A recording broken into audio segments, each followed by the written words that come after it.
Hey, Big Clue, welcome in, welcome in. Yeah, gonna do some baseball. It's been a day of baseball for everybody.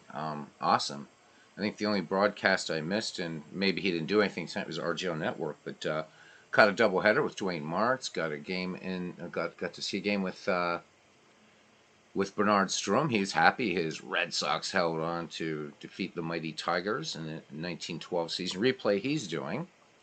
I did an out of the park baseball game earlier today, and now tonight we're going to revisit Dombrov PC baseball after a couple updates. And Big Clue says he has an amazing trivia question for me. So, yeah, I'm all ears from the planet Zotor of the Gallifrax galaxy. I'm definitely all ears for that. We looked at Dombrov baseball a couple times on this channel, so I want to try to approach it a little bit differently. As we welcome in Dwayne Martz, just cut, like I said, that doubleheader, Braves, Cubs, 1961. Game one was good. Game two was superb. Dwayne doing a great job. He's doing that in digital diamond baseball, which I haven't really done anything on this channel with yet. I I hope to do something with it. In the past, I've always played it just as a baseball sim, but this one seems well more suited to as a cards and dice adjunct. So I need to keep that in mind. And since I have no room to roll dice or anything like that, we'll just kind of look over the features. But a lot of people have accepted the game this year with open arms that haven't in the past and having a great time with it. I'm glad to see it. So, and Bernard is back, and he is not wilting from the terrible heat out there in Las Vegas. So stay in. He said it's supposed to get up to 120 this weekend.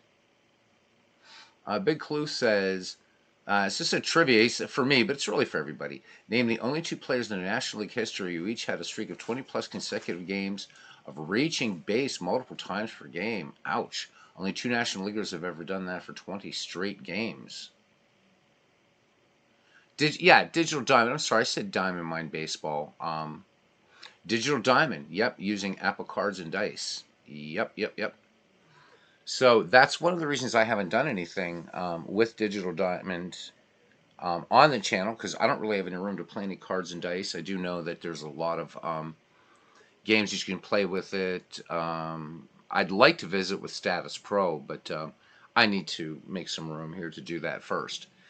Anyhow, yep, playing with APA, which should make Cousin Ken very happy. Cousin Ken, a big APA fan. I've seen people use it with Strat PC again. Status Pro Baseball is actually included with it, so the fast action cards. That might be the one I might just mess around with in Digital Diamond, but so many people are doing it. I don't know what more I can add to it. I think it's excellent. But anyhow, back to this game, as we all consider Big Clue's really tough trivia question. I've approached this game before in terms of how easy or not it is to broadcast. And you know what? That's really not fair to the game. So I want to kind of look at it at its own merits. Richard Dombrovsky, hence the name Dombrov PC Baseball, has been doing a lot of work in this baseball sim. It came out in 2013 at a nice price back then. I think it was like 14 or 15 bucks. And this is the redo of it. Now, we did do a broadcast before. He took some of the community's suggestions, others he didn't, and I'll show you the earlier version of Dombrov to tell you why I think that the interface is much better, much cleaner. I talked to Richard about it, and he's not willing to really change this, and so I will still say that this, if I was around back in the 60s and I was doing certain compounds, this is probably what I would see. I really don't like this, so I'm going to get some of the negatives out of the way first. What I don't like about this is it's the font size is too small. I don't care how good your eyes are against this really distracting background. And just very quickly here, I'm going to bring up Dombrov, the original version, and it's going to be loud for a second. And give me a second here because I need to switch up sound and put on headphones so that we're not getting sort of double back echoey stuff. I just realized I forgot to do that. All right. So 1 sec there, scoundrels.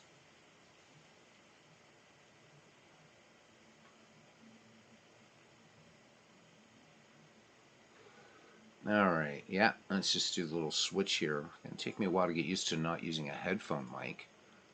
All right, hopefully that's a little bit better. There we are. Okay, hey, there's Aaron Reed. Aaron Reed. All right, hint number 1, both played for the same franchise. Not going to make it easy for Ken, says Big Clue. So this is the original version. And you can see here that maybe apart from probably not having blue, this deeper blue on green, this was cleaner. Let's compare the two. Where'd the other one go? There it is. So there's the original version of Dombrov PC Baseball, the opening screen. And here's the new one. I think we can agree that this is the better one. Okay. You can do a lot of the same things with it. I'm going to go ahead and exit this one, however, and let's go back to this. So, as I said, I don't want to really go at this time as how well it can be broadcasted, except to say that it isn't. It really, and you'll see when we'll play through a little exhibition game, why it's a bit weird. It can be done. It certainly can be done. Some nice things about the game. We're going to switch back and forth. So some nice things about the game. If you notice over here in the upper right corner, kind of hidden is a little question mark. So when you click that, this brings up a context-sensitive screen. Nothing's clickable, however, and this is not resizable. You can't even do the old. It's not a web page. So this will set you anything you want to know how everything works on the main screen. Just go through all of this. Leagues, rules, tools, active season, everything like that, and the about. So help screens all the way through. Really, really nice. Okay. So a lot of what it says on the tin. So what it'll do here, you can play a scheduled game. Right now I have an all-time All-Stars League loaded up in this. I can play an exhibition game. You can play this online. You can also join an online game. So similar to Action PC Baseball. I don't know if this uses LogMe and Hamachi or what this does. The only other person I know that has this game, or people, and they're not here very much, are Robbie Wartburg and Clinton Parks. Yeah, it's again, and I get to test. I'm gonna get my ears blasted out here. So here's nothing I can do about that. This looks much cleaner. And when I wrote to Richard, and he's been sending me updates to the program, I said, please, please, please, can you go back to this? This looks really, really, really nice. I can set up gameplay settings here, and I don't know. I like this one a lot better. It just looks cleaner. Work with seasons, work with leagues or teams, team management. So pretty much a lot of what you can do in Dombrov Baseball in the original version is right here, and then you can go right to the website. All right, so that's the last time I'm going to bring that crazy thing up, just because of the loud music. All right, now, what else can we do? So if we get down here to season functions and tools, and we are going to get to a ball game, by the way, so hang in there, guys. So we can set an active season, and you get a drop-down menu of everything that you have installed. There are 90 plus seasons, and some really, really cool stuff actually for this that you can do. This is what I have just installed. There's a lot more out there, as I'll show you. So we'll close this. We can do a team management profile for all-time All-Stars, and this is when we can go in and play with different teams. So there we see it will automatically assign ballparks, which is very, very nice. Also logo. You can do the road text color. So here you can definitely see, and Steve Tate, who's a longtime Action PC player, had told me that Richard Dombrowski was really, really big in the Action PC community at one time. And in fact, in my Action PC baseball library, I have a franchise, all-time great franchise file that Richard made. So you can see some definite. So like for this back color, right? Just if I were to stream this game, I would right now change that to white so that I can see. And again, this home back color, I would also maybe change it to white or gray, whatever. There, lot easy to see. So you can choose between the United States, Canada, or other for a national anthem. You probably don't want to keep the anthem playing very long. You can also set up in the game whether you want any team, right, to be human managed, computer managed. Okay, something again you could do in Action PC Baseball. Team images, just what it says right here. It will. It comes with a ton of logos, as you can see here, and you can also switch directories and use your out of the park logos. You can use your Action PC logos. So nice. You want to select ballparks. Well, this has got tons and tons and tons and tons and tons of ballparks, even going into the future. Okay, so you can, if I wanted to do, I don't know, Baker Bowl, I could click Baker Bowl and we're going to get Baker Bowl. Okay, we're going to leave this county stadium. What else do we have? We can look at charts, probability cards, and stats and park settings. So what's important to remember, you guys, is that this game is a conversion of Sports Illustrated Baseball. They came out sometime in the 1970s. I'm not sure. I'll have to bring up the website and look. So if you've played Sports Illustrated Baseball, you'll pretty much know how to play this. There is a bit more to it, obviously, it being a digital product. Yeah, well, you haven't seen anything. Okay, both played the same position. Beatles Eternally, various sims out there. Whose menus do you find the most intuitive, easy to use? Ooh, um, I would have to say it's a tie between Action PC Baseball and, surprisingly, Baseball for Windows, believe it or not. I think Out of the Park is good, but there's so much going on in Out of the Park Baseball. Luckily, it's very configurable, but Out of the Park does require a bit of work. Baseball for Windows, very intuitive. I think Action PC is the most intuitive, but with these three programs I've mentioned, even this one, the deeper you go, expect a lot of complexity. All right, so once again, from here, guys, I can just click on this little question mark up here, and I get a nice help file for everything. So you're not going to get lost in this game. That being said, and I'm monitoring chat on a 22-inch monitor, which I realize is small, and I'm playing the game on a 17.5-inch monitor. So you might want to consider sort of dragging this over to your other monitor or whatever. But you do get a lot of information. You're not going to get lost in the game. I'll be able to explain a lot to you. They also they're very active on Delphi forums, and you don't need to pay or anything. Just create an account. In fact, you don't even need to create an account. Just log in. Just go to Delphi forums, look for Dombrov PC Baseball, and just follow. Very, very active community. I'll definitely give them that. Okay, so then we can go to lineups here. Changes were made. No, I do not want to save changes. I'm just mucking about. All right, so again, what I would like to see on here is a way to get the text larger. As I've commented before in this game, there's too much wasted real estate. Okay, you're going to notice here green, and I'll tell you in a minute why these guys are green. But this you can select again as you can.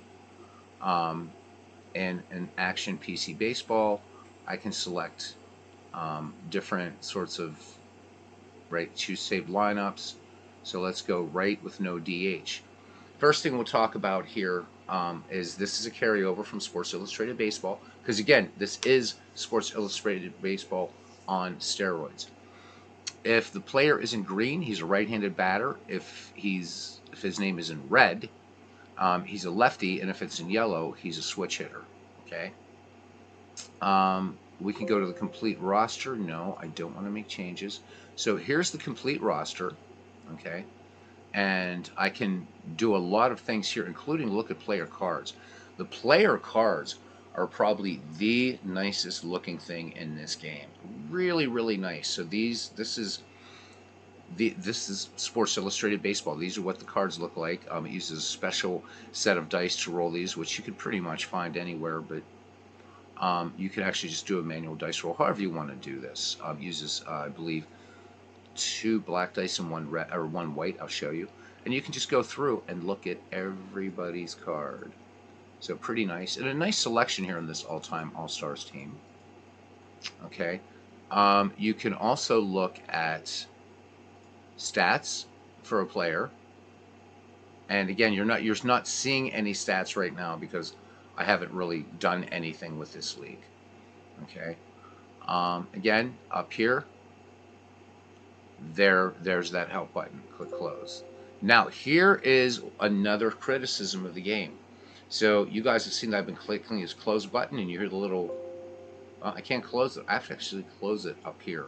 So that's a bit of a niggle on it. Let's hit probability here. So this is nice, and again, this might be a case of Action PC this year with its new batter pitcher analysis or whatever. This isn't quite that, but you do get that kind of hit, walk percentage, strikeout percentage, whatever. You can also get this in here, and again, everything color coded here for this lineup. Okay, and then the charts, and again, this is not Richard Dombrov's fault. This was Sports Illustrated Baseball for choosing red and green. When this game came out, I believe it was 1970 or 71. I don't know. I read it on, and I have 2 of Richard's websites up here, and I can tell you. Okay, let me just give you a quick one here. Sports Illustrated Baseball was released in 1971 by Time Life, and only 4 seasons originally produced. So 1970, 71, 72. So 70, 71, 72. So somebody has some bad math because that's only 3 seasons. Anyhow. Oh yeah, okay, in addition, a set of all-time All-Star charts was produced in 1973 that contained the top 25 players from each of the original 16 franchises. Okay. The game was later distributed by Avalon Hill, which released variations of the game called Superstar Baseball and Pennant Race. So again, this is the same game. Avalon Hill discontinued the game in 1984, and any updates since then have been provided by game enthusiasts. Although the game probably never caught on to the masses like its publishers had hoped, and indeed it didn't, APA and Strat players, you know this very well, it was influential in that Hal Richmond, designer of the popular Stratomatic game, felt the competitive need to add lefty-righted splits into his game as a response to the Sports Illustrated game. And the Sports Illustrated game, this does have lefty-righty splits, so it did kind of beat some people to the punch. How Richmond has stated adding this feature was one of the key milestones in the history of the Stratomatic games. So it's simple to play. It really, really is. Now, there are some limitations that we'll talk about that. And the game uses 1 black die, 2 white dies with particular numbers. So 1, 2, 2, 3, 3, 0, 1, 2, 3, 4, 5, and 0, 0, 1, 2, 3, 4. So whether you can actually find these dice now is certainly another question. And I need to check. There was a game that ID Jester did some years ago that he actually hated, and I absolutely love, that comes with just a crap ton of players. I want to see if these dice come with that, and if so, I'm good to go. But to find these dice, what I would suggest you do is, if this is a game that you think you would like, you can buy blank dice on eBay and just use a permanent marker, what have you, and roll your own. So this is not, and you don't need dice to play this game. Just talking if you wanted to actually roll dice and input, which a lot of people are doing with Digital Diamond. So here we can see that on a roll. Let's look at Hank Aaron, right? So what's on a roll of 19, right? Aaron's going to hit a home run, right? He's going to have a triple. He's going to have a double plus here. And so the game advises that when you're setting lineups, you want to look for more green than more red. Makes sense. Definitely makes sense. And again, the way the way this is all set up. Makes sense. I mean, it's nice. The red and green is unfortunate. The blue and the probabilities. This is kind of a sort of anything could happen type thing. So this brings in some variables into the game. You can see here that um, there's no play under these. But if you click on any player, you have trouble seeing the black. Well, you can try white if you want. So, but it's just a way to show you the highlights here. Now we can also see under the players how they're rated. So you Duffy is rated 3 left fielder, 3 right fielder, and a 2 center fielder. Let's go back to the top here. Look at Hank Aaron, rated a 6 in left field, a 6 in right, and in center field a 3. And he also shows here you play first base. Um, Again, like action PC baseball, a player can play out of position, but there will be a penalty. So you might want to keep that in mind. For pitchers, we can also just look at their probabilities or the results of their dice rolls, and this is a little bit cleaner looking for pitchers. I will say that. You can export everything to Excel if you want. Let's close. All right, let's choose another team. Ken Castro's here. Let's look at the Philadelphia Phillies, and there's the Phillies complete lineup. From here also, you can create players. So you can create a player by actually inputting stats, by modifying them, whatever. So again, like action PC baseball, there's a lot of similarity between the two, and some important differences. You can also import from the Sean Lahman database. So if I go to create player, right here, import from Lahman, and then click OK, and it exists. Would I like to download a new copy? I'm just going to keep the current because I just downloaded it. So I could put in here, and this would be nice for, let's say, a Shanks 3.0 league or pretty much anything you want. So let's just give this a shot here, okay? And let's see if it'll just do last names. So let's say Gehrig, and let's year filter 1936, really his first year out of the shadow of Babe Ruth. Let's do a search, and there he is. And I just clicked on that, and I don't know what the hell it did. And did we end up bringing Lou Gehrig in here? We did not. So let's do this again. Oops, no, cancel. Create player, import from Lahman, keep current. Let's try Lou Gehrig and see what happens. This could be a bug in the game too. So a lot of the stuff I haven't gotten into very, very deeply. Let's search for Lou Gehrig. There he is. Let me see. What does this thing say here? Click. Yeah, thanks, Richard. Something about clicking this arrow. There it is. Okay, good. So there we have Gehrig. And here's this is nice now. If I would have done this just for 1936, which is what I was looking for, right here, you're going to get his complete line for that year. I think that's pretty nice. Okay, so we're going to put Lou Gehrig. We could put Lou Gehrig on these Phillies. Boom. Import. Lemon batting stats will be split for left and right pitchers. Specify. Let's do conventional splits. And there's Lou Gehrig. I can, from here, change his right, change the player image if I want to. Okay. So again, if I choose that, you can go into Dombrov Baseball. Gives you, as you can see here, tons and tons and tons of players. Okay. And once again, you can also go to your Action PC or Out of the Park if you're like me and you use real player images. So you can do that. So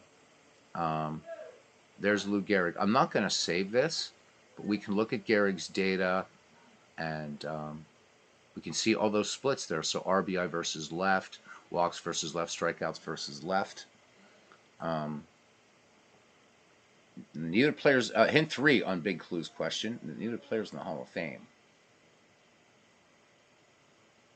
Okay, Dwayne Martz said he did play pennant race in the 1980s. Okay. You must have been like 2, Dwayne, because you sound young. You look young, so you and I, children of the 80s, right? So again, this is pretty cool, I think. We can go stats versus left versus right, and you can see the numbers are changing. Um, Back to Gehrig's profile. I'm going to close, and I don't think, yeah, okay, so Gehrig didn't make it on here. So, but you can do that. Switch players around. Um, we go to Del Ennis. Again, double-click Del Ennis. We can look at his, and right now, no stats because we haven't brought him in. We can edit Del Ennis. And you can actually, believe it or not, you can edit these results. So if you play this with dice, or even just playing in the actual game, you can edit these things. If you don't agree with them, edit them. Do it. Okay. And let's just close all this. There we go. One of the tricks to this is to just remember when to use um, when to use the close button and when to use the X button. And again, if you're ever lost, hit the old question mark. So I think that's really cool. Um, and I think this is a good lineup, or a good roster. You can activate and activate anything that you want. You can claim from free agency, so you can. There's all kinds of free agents. Just there's the activate and activate. You can trade. Again, trading is very easy in Action PC. It also is on this. There's your computer manager, so you can generate computer managers. You can also just select here. Again, this is very much influenced by Action PC Baseball. So, in one way, this is really kind of a conglomeration, or whatever what have you, of two different games. A strong Action PC Baseball influence, kind of put on top of Sports Illustrated Baseball, Pennant Race Superstar Baseball, whatever you want to call it. All right. So, league season tools, and this has era normalization. Let's skip ahead to this. Okay, so reviewing, modifying normalization data is in development and will be available. So this is coming up, that they're going to have error normalization. So he's not there yet. Action PC is there. Out of the Park Baseball is there. Baseball for Windows is there. Although it's hidden, it's there. So let's go to League Season Tools.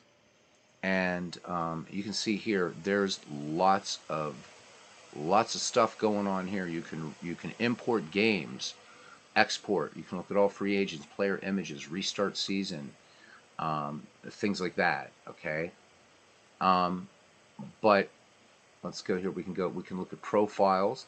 So these are all the teams that are in the all-time All-Stars. There's just 16 teams. These are the original 16 franchises. Okay, I can set up the number of leagues here. I can reorder this league as much as I want. If we go to tools, we're just skipping ahead. There, of course, here's a way you can do a draft. Activate draft mode.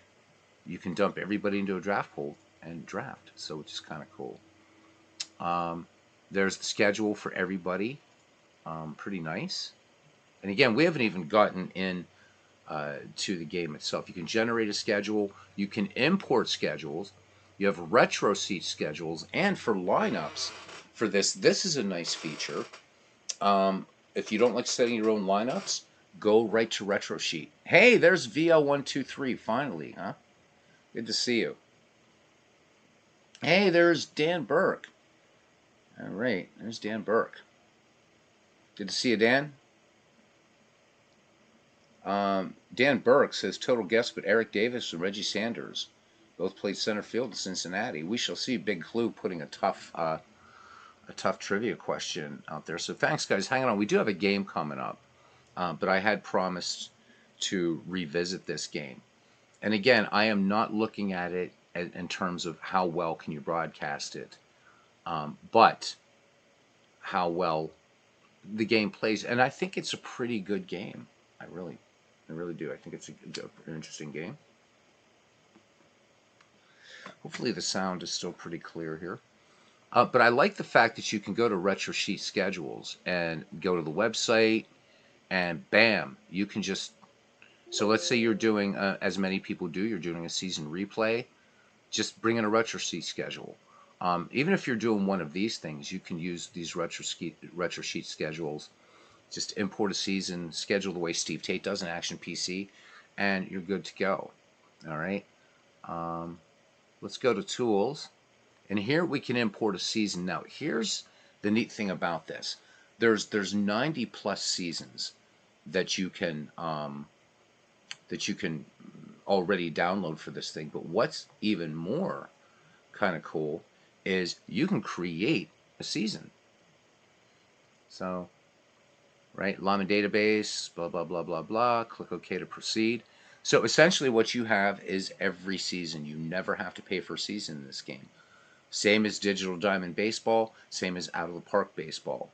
You know, and as Mark Cohen said on, I believe it was the Digital Dice podcast with Dave Gardner and Ron Juckett, that he said, well, you know, the data's out there. Why are we charging for it? So definitely somebody not coming maybe from a cards and dice business background, cards and dice guys, you know you don't get your seasons for free. But if we wanted to, we could walk through and create an entire season. If we wanted to do 1908, we could do it. I think 1908's done. But let's click cancel. But let's say we just want to import a season. You can import teams first from Excel. So if you're Steve Tate, you're probably going to like this. So Steve could probably import his teams that he's created for Action PC into this game if he wanted to. But let's import a season, okay? And we're going to go to Dombrov website. Now, here's the thing. You need the Dombrov website up to know what season you're importing. Because if you just type this in, let's say you wanted 1971, and you have 1971, but if it's not there, it's still going to call the season 1971, and you have to rename it. So what I want to show you here is just what's available out of the rip. There we go. Is this these seasons? Yeah. So let's bring this up here, and hopefully this will catch up in a minute. Yep, it will. That's good. Yep, seasons are ridiculously expensive via 123, and it is my opinion that they create an artificial demand. All right. But look at what you can get here. There's a lot of all-time all-star stuff, but there's other stuff too. So season replayers, do not despair. So these are the original, the first one here, for instance. I'm not going to go through every one. As you can see, there's a lot going on here. But for instance, this is the original Sports Illustrated all-time all-stars with some updates to save lineups. So this comes included. This is updated. You want all-time all-stars oldies, okay? So this is 2018. This is 28 teams in this.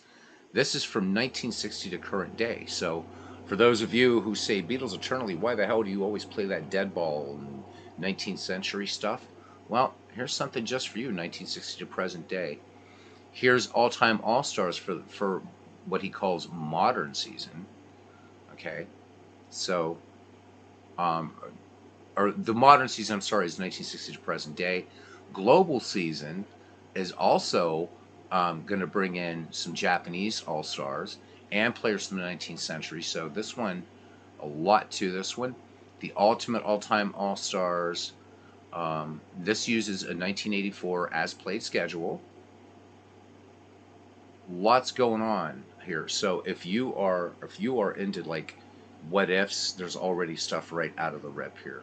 Teams past. This is 62 teams spanning the 20th century. Okay, lots of stuff. Digital Diamond has a similar season for this. It comes, I think it's 72 teams or something.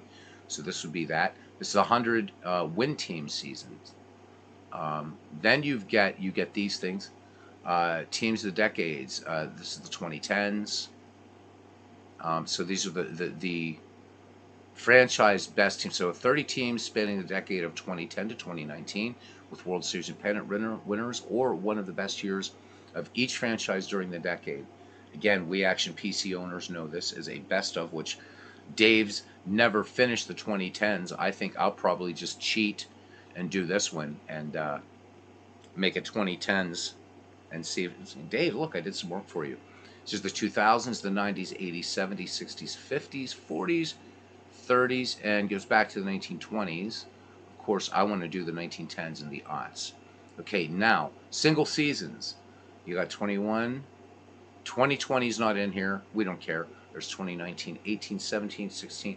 So most of the seasons are in here. These are premium edition. They're going to have just all the stuff that you're kind of looking for. Okay. Let's see. Now, there's a few gaps in the seasons. Pardon me, I don't have a quick way to mute the mic here. But I wouldn't worry about these because you can create these seasons. And a lot of these are done by the Laman import, okay? Which you can download right within the game. There's 1986, Red Sox and Mets, folks. There it is. And unlike some other games, PC Replay Baseball, I'm looking at you. This one goes back to 1901. Then I'll skip ahead to 06, 07, 08. There's only one dead ball season in PC Replay Baseball, and that's this one, the 1908. Okay? So there's a ton of seasons. You never ever have to create any teams if you don't want to. And this is all free. The reason I'm going to this is because of the gaps here, I want to make sure I'm not calling a season 1997.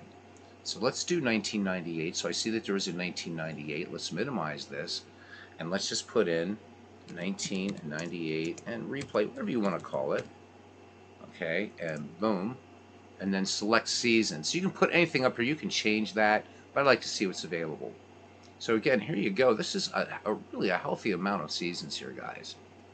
And growing all the time. So there's the 1998 season. Import for 1998. Replay is successful. It's been created. Okay, let's close this. And then I'm going to set that as the active season. Again, just going back to our drop-down menu here. And I'm going to look for 1998 replay. And there it is. This thing is ready to go. So if I want to work with teams, do whatever, I can go to this league report. There we go. There's the Orioles. We'll see how they do team versus team stats as this starts and we play. Game results is going to keep notable game. It will keep game logs. You can see game logs for individual players. We're looking now at the Angels. Let's switch. I don't know how many. Let's do. I guess we should do the Red Sox. So there's everybody that was on the Red Sox. There's Mo Vaughn. Where'd you go, Mo? Oh, anyhow, that made a weird noise. Then select criteria for notable games. Now we're starting to get into a little bit of out of the park territory here with the BNN page. Not as deep, but we can see how Mo did batting, 4 more hits, whatever, what have you. Let's close this. All right, close. You guys are probably saying, okay, what does the game look like? This will track injuries, by the way, all that kind of stuff. So down here, what's going on here is you can team filter by game results. Pretty nice. Export everything. You can also build a website. Just bang, do this. Out of the Park Baseball does this still. Action PC Baseball does it, but it doesn't generate it automatically in your browser. You actually have to go and find it. Okay, let's just do an exhibition game, because I don't want to do the whole game, just so you can see what this looks like. And then we'll get to Action PC Baseball. This is the latest update. This game is not final, but he's still working on it. Now, I'm going to warn you guys, as far as audio and aesthetics, this one, it's decent, and it's decent, but it's not, it doesn't have the clarity of Action PC Baseball, except for the cards. You guys saw the cards. The cards are beautiful. So if you happen to have the Sports Illustrated baseball game or pennant race or whatever, you know what? Make screen grabs of these cards. You've got every damn season you want. And when you generate, right, this is going to create those player cards that we've just done. They're all done. So if you happen to have that game lying around, you got it all. or you have that game that ID Jester did a few years ago that I ended up buying, um, you're great. All right, so we're gonna do the usual, just what you expect. We're gonna do Yankees versus the Red Sox. Okay, and it will automatically put in the proper logos, everything like that. And we're gonna play this exhibition. Okay, now this is where it starts to get a little bit tricky. Okay, so once again, we see we have righties and switchies here, and over here we've got just a bunch of lefties, righties. These are the starting lineups. Again, if you don't like these, you can work at the team level. Bring in retro sheet lineups. You want to bring in a retro sheet lineup for the day that you're playing in your season replay, do it. So you can get you can get super detailed with this. Okay. Again, looking at cards, there we go. These cards were done. Now, if I would have done with the Lamed import, same thing. It would actually create the player cards for this. You can look at the charts, stats, probability. If you're playing this with dice, go right through. There we go. We got Homer Bush. There's Chad Curtis, Chili Davis, Joe Girardi. There's Jeter, Knobloch, and Tino Martinez, Paul O'Neill, Jorge Posada, so on and so forth. You would think, oh, this is where you play the game. Well, it's not. So, and we can look at the Yankees, Red Sox. You can change up the lineup, set positions right here, everything like that. But this is not the main game screen. Over here, right down here, hidden on the right. My main complaint about this game is the user interface. It is not the best. Yeah, moving the little names in the field, says VL123. What I'll do is there'll be a separate tutorial. This is kind of a revisit of the game. But what I can do is say click buttons to set lineups, right? So, I can just click this, oops, and I can select over here who I want. As far as setting up ballparks, I'll have to show you how to do that one in another video, as I realize we're 43 minutes. So, hey, VL, you get another shot at this. All right, so let's get to the main game screen, and I'm going to warn you guys that the national anthem sounds like a funeral dirge. Here we go.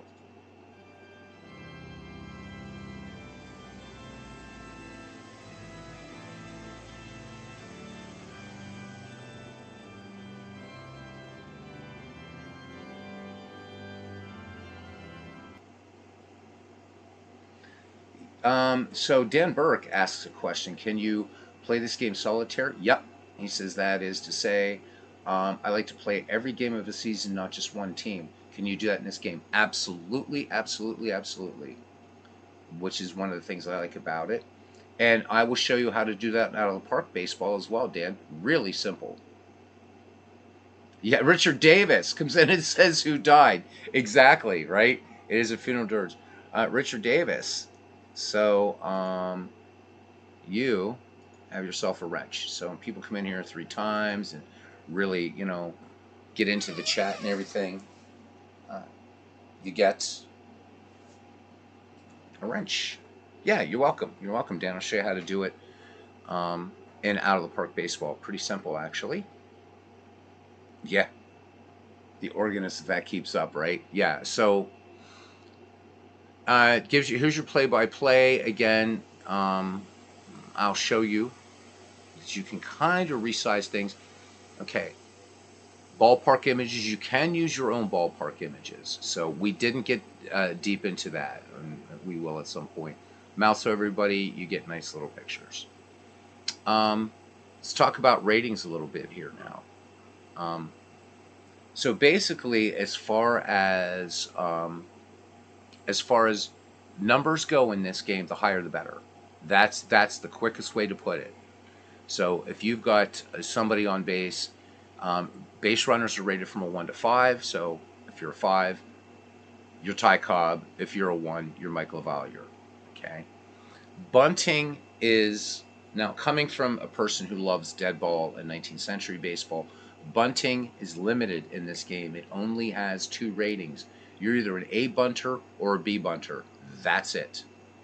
Okay. That is absolutely it.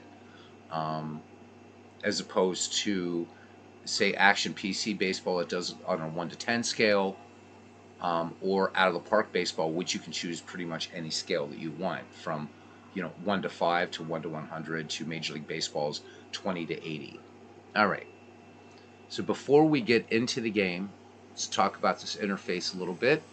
So over here is, we can see Steve Avery is pitching, Derek Jeter's batting, and you can just kind of see, again, these can't be resized, which is a bit of a drag. You can minimize objects, and that's basically going to minimize those lineups. This I would not want to do. Always do a standard, do a whole playing field. You can do reports, what have you. All right. So we can look at the charts for everybody, probability. Right now we're looking at this as a baseball sim. Down here you'll see one click. So when you play Action PC Baseball, when you hit that C button, it's basically a computer play call. So you can just sit here, click. You can also put this to spectator mode, watch the game play out if you want. So I have Derek Jeter up here. Now, even though it's computer managed, I can override and have Jeter bunt. He's an A bunter. That's what that A means. So he's going to be good bunter. We can pick to steal, intentional walk lineups, all that kind of stuff. All right, but one click is usually what we're going to do. And here is why this game would be hard to broadcast. So we're just going to let it play out, and then I'll try to call one. All right. So Jeter drew the base on balls. Okay, so that brings up Tim Raines, and here's the pitch from Avery, and I'm not going to know what that is. All right, so this one was grounded to third, and Jeter is out. Raines is aboard in the fielder's choice. Okay, so the game, I think, for just to play on your own, and considering its small price tag and the number of seasons that the things are available, it's cool. No crowd noise. At least you do have a bat noise. But again, you only have some ambient crowd noise in Digital Diamond Baseball, and not all the time. And of course, in Diamond Mine Baseball, there's no sound. He's still working on the animation. You can't really tell the difference between a ground ball, a line drive, a fly ball. You have to watch this. But let's go to settings here. Now, I can make this a bit larger if I want the font size. If I want for the play-by-play, so let's go up to, well, you can only go to 18, so, and unfortunately, that's it. So, if I wanted to make the scoreboard a little larger, I can click that, click save, and all it does is increase the font, okay? I cannot move anything around on here, okay? Let's do another click play here. Okay, so now up is Shane Spencer. All right, what out here? Here's a delivery from Spencer, or to Spencer. Spencer sends this to Garcia Parra. Garcia Parra will throw to Benjamin, and they get the runner at second and on to first, and it's a double play. And that ends the inning, so the Yankees get nothing. We go to the bottom of the first, Yankees nothing, Red Sox coming to bat. I can go back to the settings. If I want to change this animation speed, I can go faster. With that, I cannot, it seems, I think the animation speed is tied in to the play-by-play on the scoreboard. And where I was telling, or I was, just giving a suggestion to Bernard that I rarely pay attention to the play-by-play in Action PC Baseball. With this one, if you were to try to broadcast this, you really would want to do this. Let's go ahead and click save, and let's see if it's speeds up a little bit here. All right, so Damon Buford, let's just do the one click, and strikeout. And that's that same sound pretty much in Digital Diamond. Here we go. And that one, so that was a fly ball, and pardon me, that was a fly ball out to Spencer, and it will flash the picture on who makes the play. But you're wondering, okay, but you're showing us cards and things like that, and yeah, I can bring up the cards and look at everybody's cards, all right? And again, by clicking on this, this will show you exactly how the cards, how to interpret these cards. Okay, let's close this. And again, I have to click up here. But you have choice of how you can play this game. If you want to play this as a baseball sim, you can have player cards up there, team charts. You can also do dice roll sounds. So let's put on dice roll sounds just for right now. Oh, there we go. We have to switch into player cards, and then these become active. We can do dice roll sounds. Let's click save. And now here are the dice. And again, it's one black and two white. And then I'm going to pitch. And that dice roll is a 3-3-0. And if I were to look on Mo Vaughn's card, okay, and again, you're going to click to pitch and to bat. And I can also, so you can place this cards and dice. And if I had the dice here, I could actually input those dice numbers here, just like you used to be able to do, and you still can in Digital Diamond Baseball. Hey, Nathaniel Lentz, welcome in. Okay. Bernard says, just out of curiosity, why would somebody want to play this game considering what's currently on the market? I think so. I don't think it's a bad game. Here's why I think some people, and I'm sorry, I'm realizing I'm leaning back. I don't know if this mic is picking me up very well or not.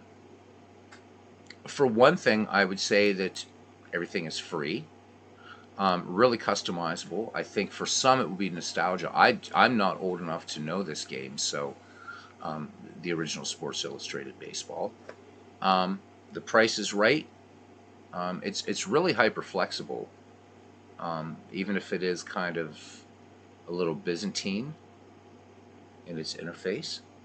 Let's go back to settings here, and let's show.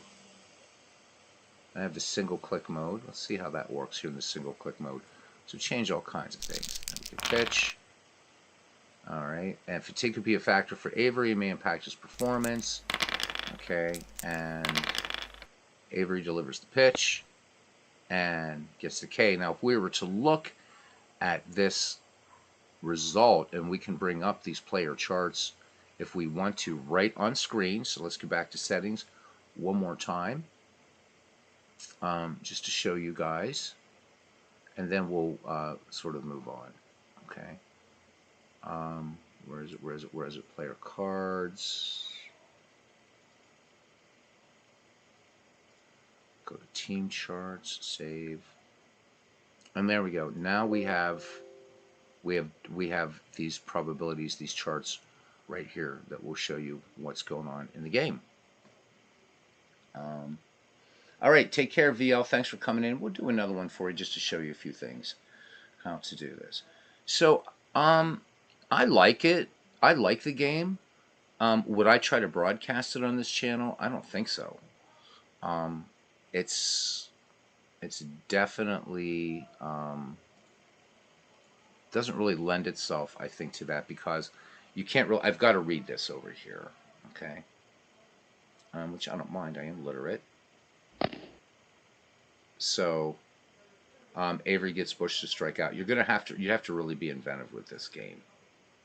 Does have park factors. Okay, so Knobloch walks. So Knobloch aboard. There he is. What would I like to see in this game? What you can do in Action PC Baseball. When I click on these players, I want to be able to see their charts, their probabilities. Can't do that. Can't do it over here either. So I actually have to go to charts, which brings up this other screen. Okay, and then close, and then you're back in the game. All right, now I'm going to go ahead and we're going to just quick play this game to the end, and we can go to spectator mode, but I'm not going to do that. Let's go to the remainder of the game, play, game's over. So you get a score sheet, and you get a box score.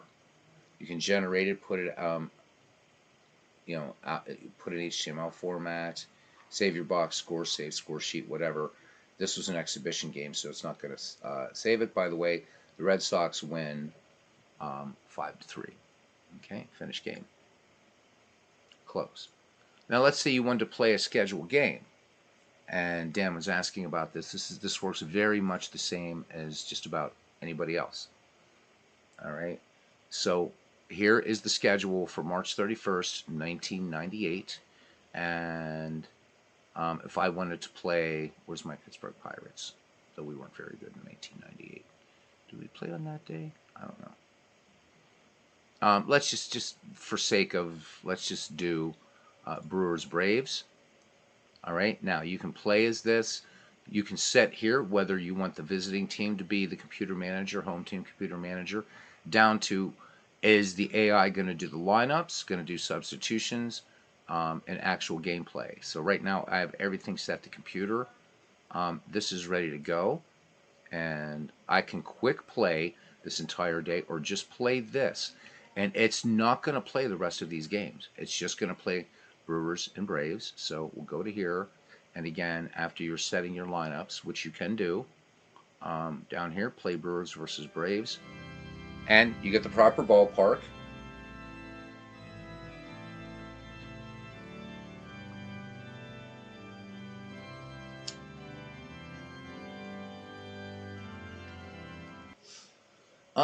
So Bernard, also to answer your question, I think that somebody who doesn't want to make the deep dive into digital baseball, or I think this would be a great game for them, because again, if you have those dice, roll the dice, or just do working off charts and stuff like this. I think this is a good hybrid game for that. So again, we can just play it out, and again, you saw what happened there. So, so Vina grounded to second base. So that was to Graffinino, and fires on to Galarraga for the out. So for broadcasting, I wouldn't suggest this game. But I mean, for its price, I think it's a good little game here. Again, we can click up here, see what's going on here as far as it's going to give you a chance for success if you want to try to bunt. So you can override anything in this game. Anything that you have set up, you can do it, and which is nice. So if you don't want, so let's say here I've got who the hell do I have up here, man? So Jeff Cirillo. If I wanted Jeff Cirillo to bunt, I could just do bunt, right? And it's saying I can't do right, and then just one click, and he's swinging away because I have these set to AI managers. But if you you can set the level, I guess I should have said, of customizability to this. Do you want to be able to just call plays, but let the lineups and everything up to the manager? You can do that. So again, J-Hog looks like drives it to center field for base hit, which didn't go to base hit. That's one of the other problems with this game. Sometimes you do have to kind of reset. Okay, so there we go, J-Ha grounding to third. So sometimes this will lag a little bit. And we'll just let this go through one more. And that is base hit to right. And that brings up Marquise Grissom. Okay, so again over here, seeing Maddox, and there you go. All right, one click. And again, you don't have to play it that way. Go back to settings if you want to do that. And let me see. So for the home manager, I can just unclick gameplay if I want to do that. And if I want to do this for visitor gameplay, save it. All right, now I've got Weiss. All right, and for some whatever reason, it's doing what it's doing. Anyhow, base hit to right field, and just play it out. That's pretty much it.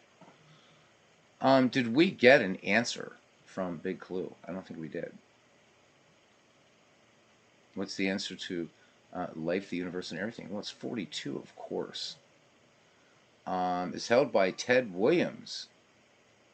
That was in the American League, but in the National League. Anyhow, this was a look at this game.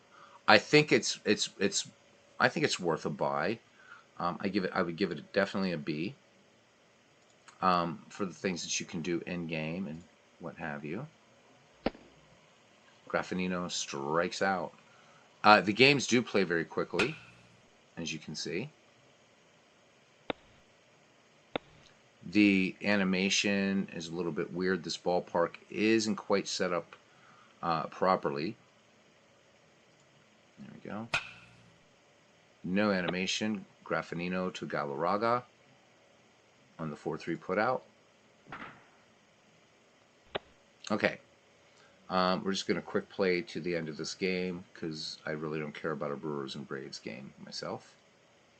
No insult to fans of the Brewers or the Braves. Quick play it, and let's play it. And there we go. There's our score sheet. There's our box score. Finish game. And then you can see up here, this is showing this is done. Shows the score, 4-1. And then I can just go down and pick any teams that I want to play. Dodgers, Cardinals. Okay, let's play Dodgers and Cardinals. And looks like the Cardinals. I would have to find their team logo. So let's go to another one here. Just quickly. There you go. Royals at Orioles. Play the game. And play it. And now we're in. And I would say if you do get this game, get better ballpark images. This is definitely not a great version of Camden Yards. All right, so that's pretty much it. I want to show Dan Burke in Out of the Park Baseball how to, and I'm going to go ahead and cancel out of this game. Can I do that? Can I do that? Yep, there we go. So that game was never played. Closed. So click mouse in the progress window for prompt to stop quick play. Yeah, okay. So that is Dombrov Baseball. There really is a lot you can do with it. Is it a bad game? No, not at all. Considering what's out there, can it compete? Well, I think it could. I think a lot of people are not going to go after this game with what Digital Diamond Baseball can do, because you can play APBA on there, you can play Strat, you can play Status Pro Baseball. I don't know, I think you could probably play a lot of the stuff like Inside Pitch, what have you. So you're not going to go for that. I think this might appeal to Diamond Mine baseball players. A little bit more bells and whistles. In terms of apparent bells and whistles, I still think Diamond Mine's a deeper game. I mean, it's, you know what? The game is like $14, and you pretty much get everything in the majors for free. A lot of things. Create your own teams. Do what if. If you can't afford to make a big investment in Action PC Baseball, if you don't like Out of the Park Baseball, if Diamond Mine is too quiet for you, you find library management, Digital Diamond, maybe not your cup of tea, or if it's just straight up nostalgia. Those are the positives for this game. I think Richard has put a lot of love into this game. Obviously, you know, borrowing from some great resources. What would I like to see in this game? Well, even if it is Sports Illustrated Baseball, take away the red and the green. There are people out there that are red-green colorblind. Right? Just do it in black and white, or at least have that option available. Resizable fonts. Again, clean this up. Make it look like the original game, Dombrov Baseball. It looked more professional. This looks like what inspired the Beatles to write Tomorrow Never Knows or something trippy like that. Get somebody to... And you don't even have to get somebody. You can easily find royalty-free samples out there. Get some ambient crowd noise if you're going to have it in there. Work on the animation. But that being said, a lot of those criticisms are for trying to broadcast a game like this. As a game that you could just play quickly, have fun with, and without making a huge investment in a game like Action PC Baseball, which makes it easy, but you got to pay for seasons. Or Out of the Park Baseball, which gives you everything, but it's a little bit more difficult to do what you want to do. I think this is a decent alternative, and overall, I would give this game a B. I think it's a good game. I still think it has a way to go. All right, looks as if Leroy Neiman painted it, right? Okay. Yeah, Diamond Mine's play-by-play is superb. Okay, let me do hear this for Dan Burke quickly, and stop quick play.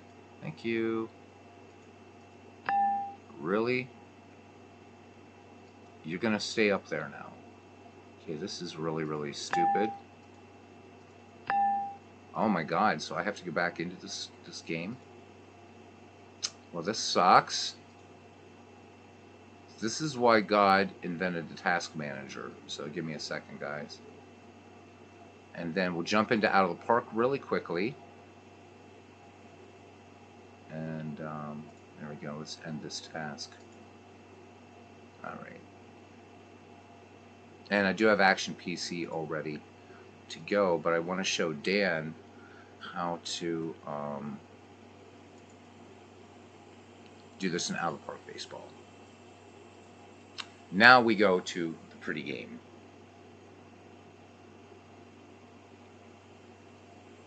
Oh, Richard, he's not going to. He's not going to. Big Clue says, if I want nostalgia, I'll ask Ken to play DeWitt Hopper on the phonograph so we can listen to Casey at the bat. Talk about it. Yeah, yeah. I don't know how many games I have in Steam, but does it matter? Tons. Tons. I love games. What can I say, man? All right. So Dan was asking about how to manage any team in Out of the Park Baseball. There's two ways to do it. And I will be glad to show you, Dan, if you're still here.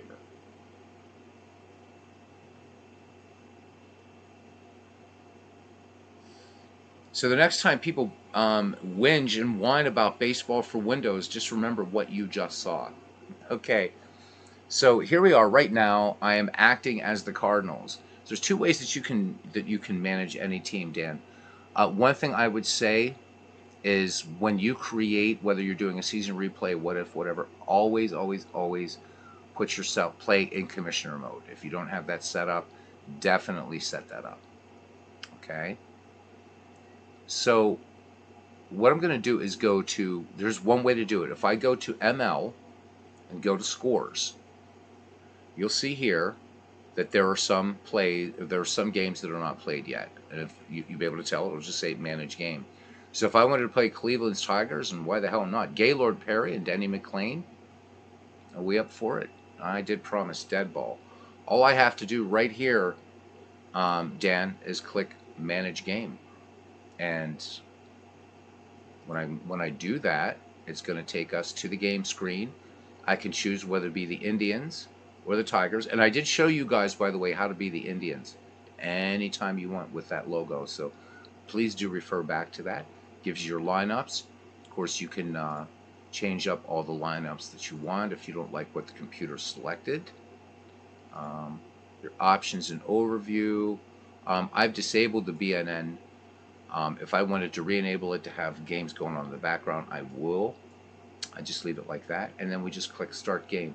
That's one way to do it. The other way, if you want to get more deeply, is go to your manager name here, and you can act as whoever you want. So let's say I want to be the Cubs manager. No, I can go to the Cubs team home screen, whatever. I can go to the schedule, and I can play them against the Cincinnati Reds. Finished today. And something happened there. Nice.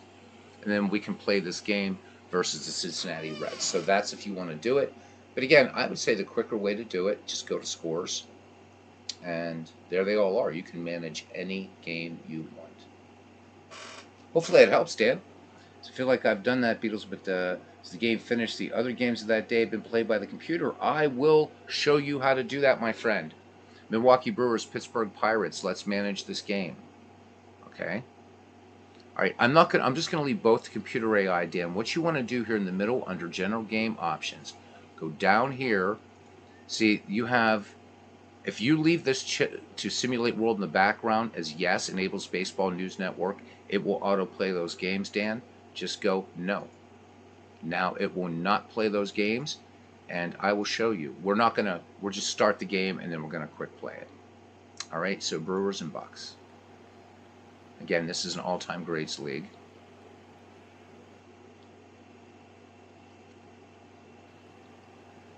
And here we are, PNC Park. Let's just switch around our view. There's our default. I like to keep everything sort of on the same camera. I don't use follow ball. It drives me crazy. All right, we'll at least do one here. Babe Adams takes the hill here tonight for the Pittsburgh Pirates. He is 2 wins, no losses. 10 walks, 7 strikeouts, a 2.86 earned run average for the hero of the 1909 World Series. And leading it off here, third baseman Paul Molitor. Molitor hitting .355, 10 runs batted in, and a home run. And let's do a nice little pan around of, for me, the most beautiful park in the major leagues, of at least the modern retro parks, PNC Park. Babe Adams is ready to deal. Here's the pitch to Molitor. Molitor swings and sends this fly ball right field. This will get down for a base hit. And Molitor is aboard. All right, so blah, blah, blah, blah, blah, blah, blah. And we're going to quick play the entire game. And there we go. So Milwaukee Brewers take this one from the Bucks, 1-0. Okay, so we leave game. And you can see here, Dan, that none of these other games have played. So you're free to pick, choose, and play whatever you want. Yep. Hey, David. But yeah, if you want to watch this game, you need a ticket to ride. That counts. Absolutely. Todd B says, you can't wait till I make all of you a Super Mega Baseball 4. I'm gonna do that. I know what Robbie Wartburg looks like, so I can definitely make Robbie in there. The rest of you, I'm just gonna have to have some fun with, and that's okay. Any other out of the park questions before we go back in time? You're very, very welcome, Dan. Glad to help you. And again, out of park players, don't forget the BNN page. It's awesome. The BNN page for players and pitchers is awesome. You can see what they've done through your replay thus far, looking at game logs, everything's like that. You can even re-watch the game, look at highlight reels, things like that. All right, so let's file, and I always save the game, even you don't have to. And we're going to exit out of the park baseball. And Big Clue saying, what a crazy Steam collection I have. Yeah, I do. It's nuts. I have no idea. Right now, 2,350 games, I guess. Yeah, there we go. Wildermyth, there's a game you guys should be playing. It's going to be one I'm going to feature soon, non-baseball. Let's now get to what we've been waiting for. If Cousin Ken is still awake and with us and up for it, we'll go to our dead ball tournament.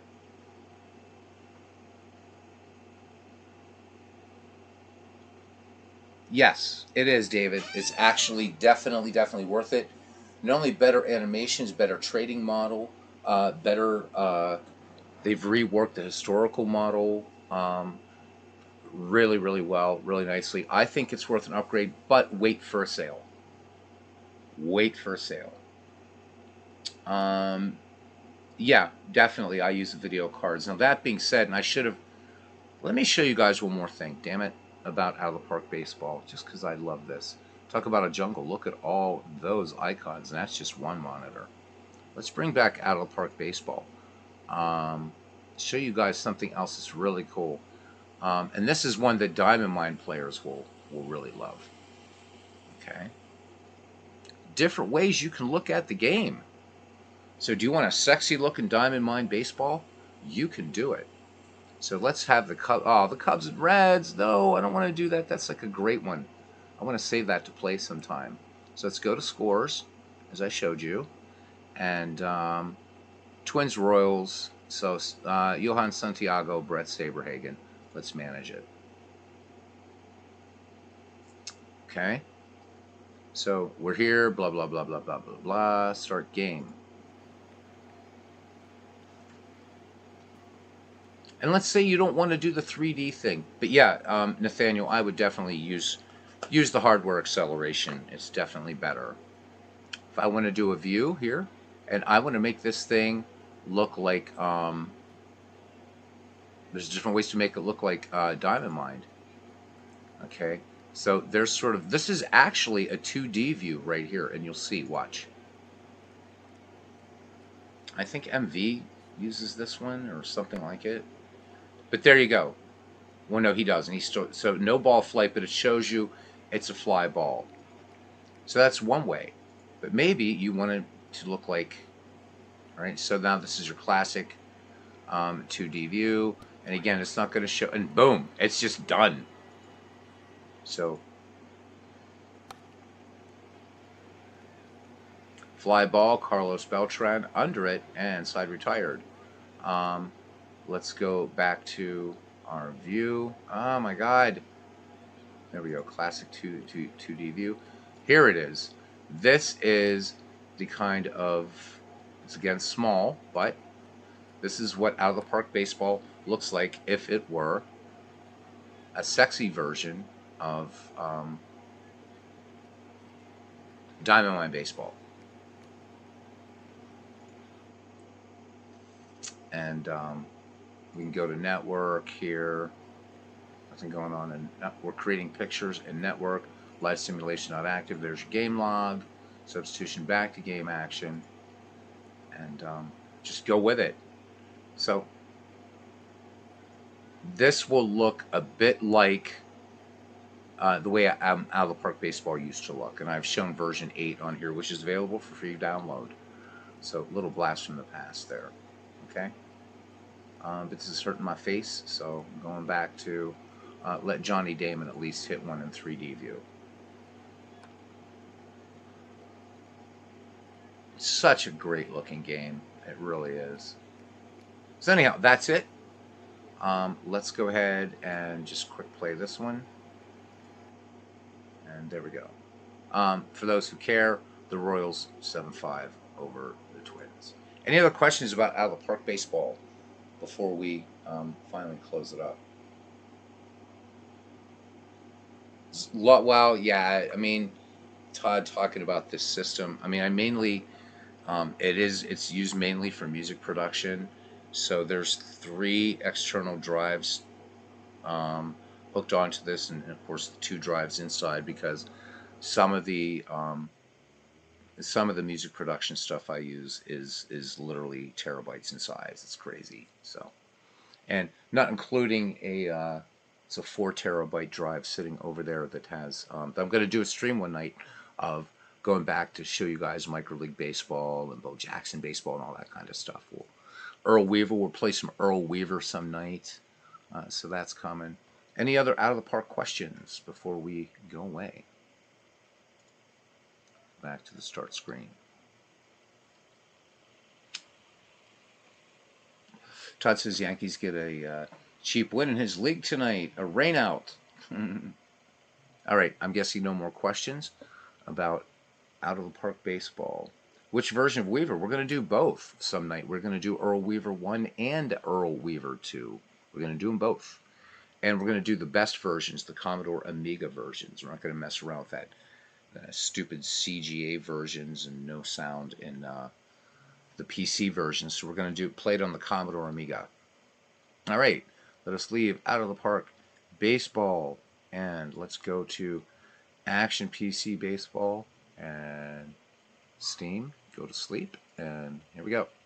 All right, let's look at our playoff brackets. So tonight we will be playing the 1907 Chicago Cubs and 1908 Cleveland Naps. The Cubs with a 2-0 lead, as we will switch to Cleveland. In our other game, the Providence Grays and the Baltimore Orioles are tied at 1 game each. Cousin Ken, do you care to manage either of these teams or not? Anybody wants? We can, yeah, definitely. We'll just do that. So let's just play this. And we will make Chicago the computer team and Cleveland the human team, because Todd B's here. Who knows? All right, so we're going to go against a righty, and let's go. Yeah.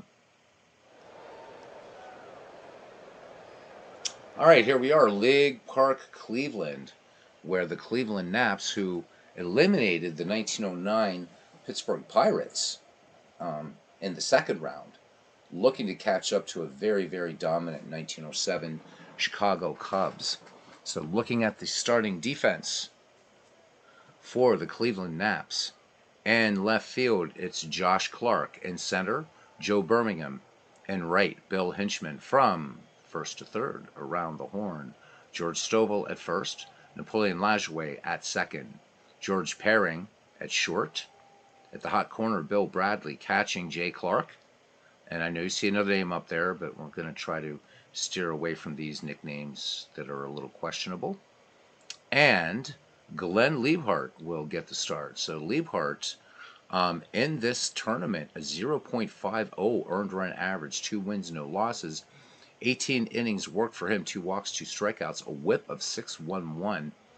And opponents in this KCCL tournament hitting just 145 against Liebhart. To lead it off here now, the peerless leader, Frank Chance, hitting 286 with a home, or with a run batted in.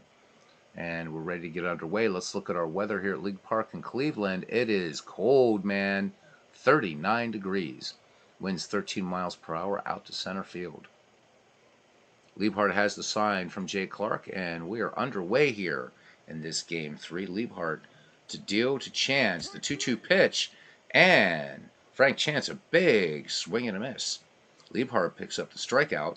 1 up, 1 down for left fielder Jimmy Shackard, 294 in the tournament, a home run, 4 runs batted in.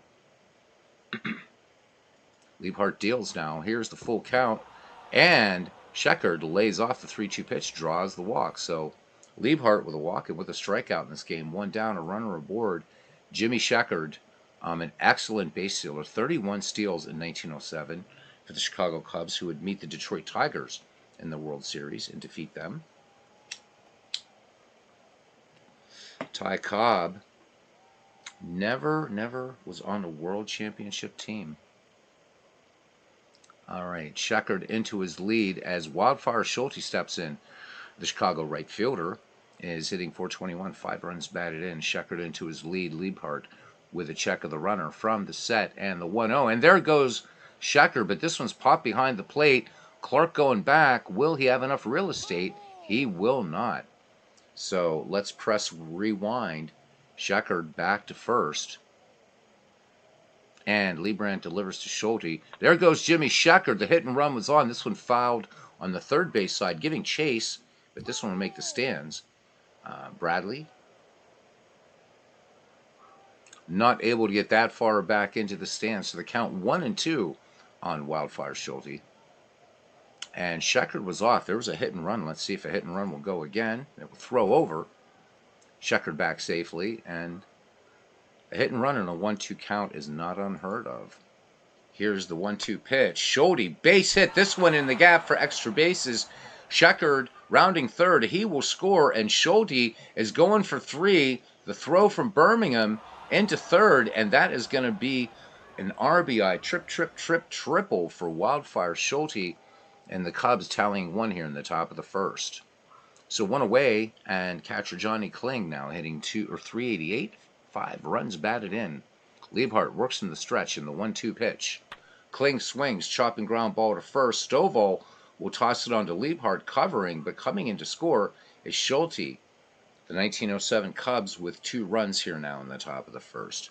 Center fielder Jimmy Schlegel having a cold, terrible, colder than this weather here, 39 degrees. He is 0 for 15. Liebhart deals to him now with the bases empty in the 1-2. Schlegel, great play by George Perring. Diving stop and throws on to George Stovall for the 6-3 putout to retire the side. 2 runs, 1 hit, no errors, a half inning gone. The 1907 Cubs 2 and the 1908 Cleveland Naps coming to bat. Starting defense here for the 1907 Cubs. In left field, Jimmy Shackard. In center, Jimmy Schlegel. And in right, Frank Wildfire Schulte. From first to third, Frank Chance, Johnny Evers, Joe Tinker, Harry Steinfeld, and twice in the game the other night, we got to do, Tinker to Evers to Chance. Catching is Johnny Kling, and Jack Feaster on the mound. Jack Feaster with a 3.00 earned run average, 1 win, no losses, 9 innings worked. Has given up 9 hits, walked 2, struck out 2, a whip of 1.22, and opponents in the KCCL hitting 273 against Feaster. Left fielder Josh Clark to lead it off here for the Cleveland Navs. Josh hitting 297, 2 runs batted in. Thank you, Nathaniel. Thank you, Todd. Thanks, guys. Big Clue says Cobb's last good shot was in 1915 when he was still in the game. 1950's Tigers team barely lost to the Red Sox. One of just 8 teams to win 100-plus games and missed the postseason. And back in Dombrov baseball, there is a season devoted to teams just like that. So again, I think Dombrov's good. I think it's a good game. Definitely there's some room for improvement, but I don't know. I'd buy it again for $14, definitely. All right, Feaster deals the 2-2 pitch, and Josh Clark sends this 2-2 pitch deep to short. Tinker, plenty of time though. Fires on to Frank Chance for the 6-3 put out. 1 up, 1 down for hot corner man Bill Bradley. Bradley hitting 300 with 2 runs batted in the tournament. Feaster pitching with the bases empty. He is into his windup in the 0-2 pitch, and this curveball chopped to Tinker at short, who gloves it and fires onto the peerless leader. So 2 consecutive 6-3 putouts. And that brings up first baseman George Stovall. Stovall hitting a healthy 343 as 9 runs batted in, including a round tripper. Feaster into his windup again, and the 1-2 pitch curveball. Stovall sends this to center field. Schlegel, going back about 5 steps, makes the easy catch in center field to retire the side. No runs, hits, nor errors. 1 in the books here at League Park in Cleveland, Ohio. And it's the 1907 Cubs 2 and the 1908 Naps nothing. Yep. Todd B says $14. That's chump change for Ken's other hobby. Beatles. Nathaniel asking me, are the Beatles my favorite band? You might say yes. They are the reason I am. I didn't grow up with them, but they are the reason I'm a musician. I think they're the most innovative band in music history. They've also changed culture, and their influence is profoundly felt today. Bands as diverse as Slipknot, believe it or not, Slipknot calls the Beatles, and if you guys know Slipknot's music, there's nothing Beatlish, quote unquote, about it. They call the Beatles essential listening and songwriting 101. People as diverse as Yo-Yo Ma, Leonard Bernstein, Ozzy Osbourne. The list goes on and on. Definitely the greatest band to have ever graced music. So it wasn't a long time between Presley and the Beatles, but we're still waiting for the Beatles, the only band in history to be both simultaneously achieving critical and commercial success. Most albums ever sold, most diamond certified albums. Yeah, great band. Great band. Absolutely. All right, Harry Steinfeld will lead it off here, usually the forgotten member of this Cubs infield, will be followed by Johnny Evers and Joe Tinker. Steinfeld hitting a healthy 316. He has 2 runs batted in.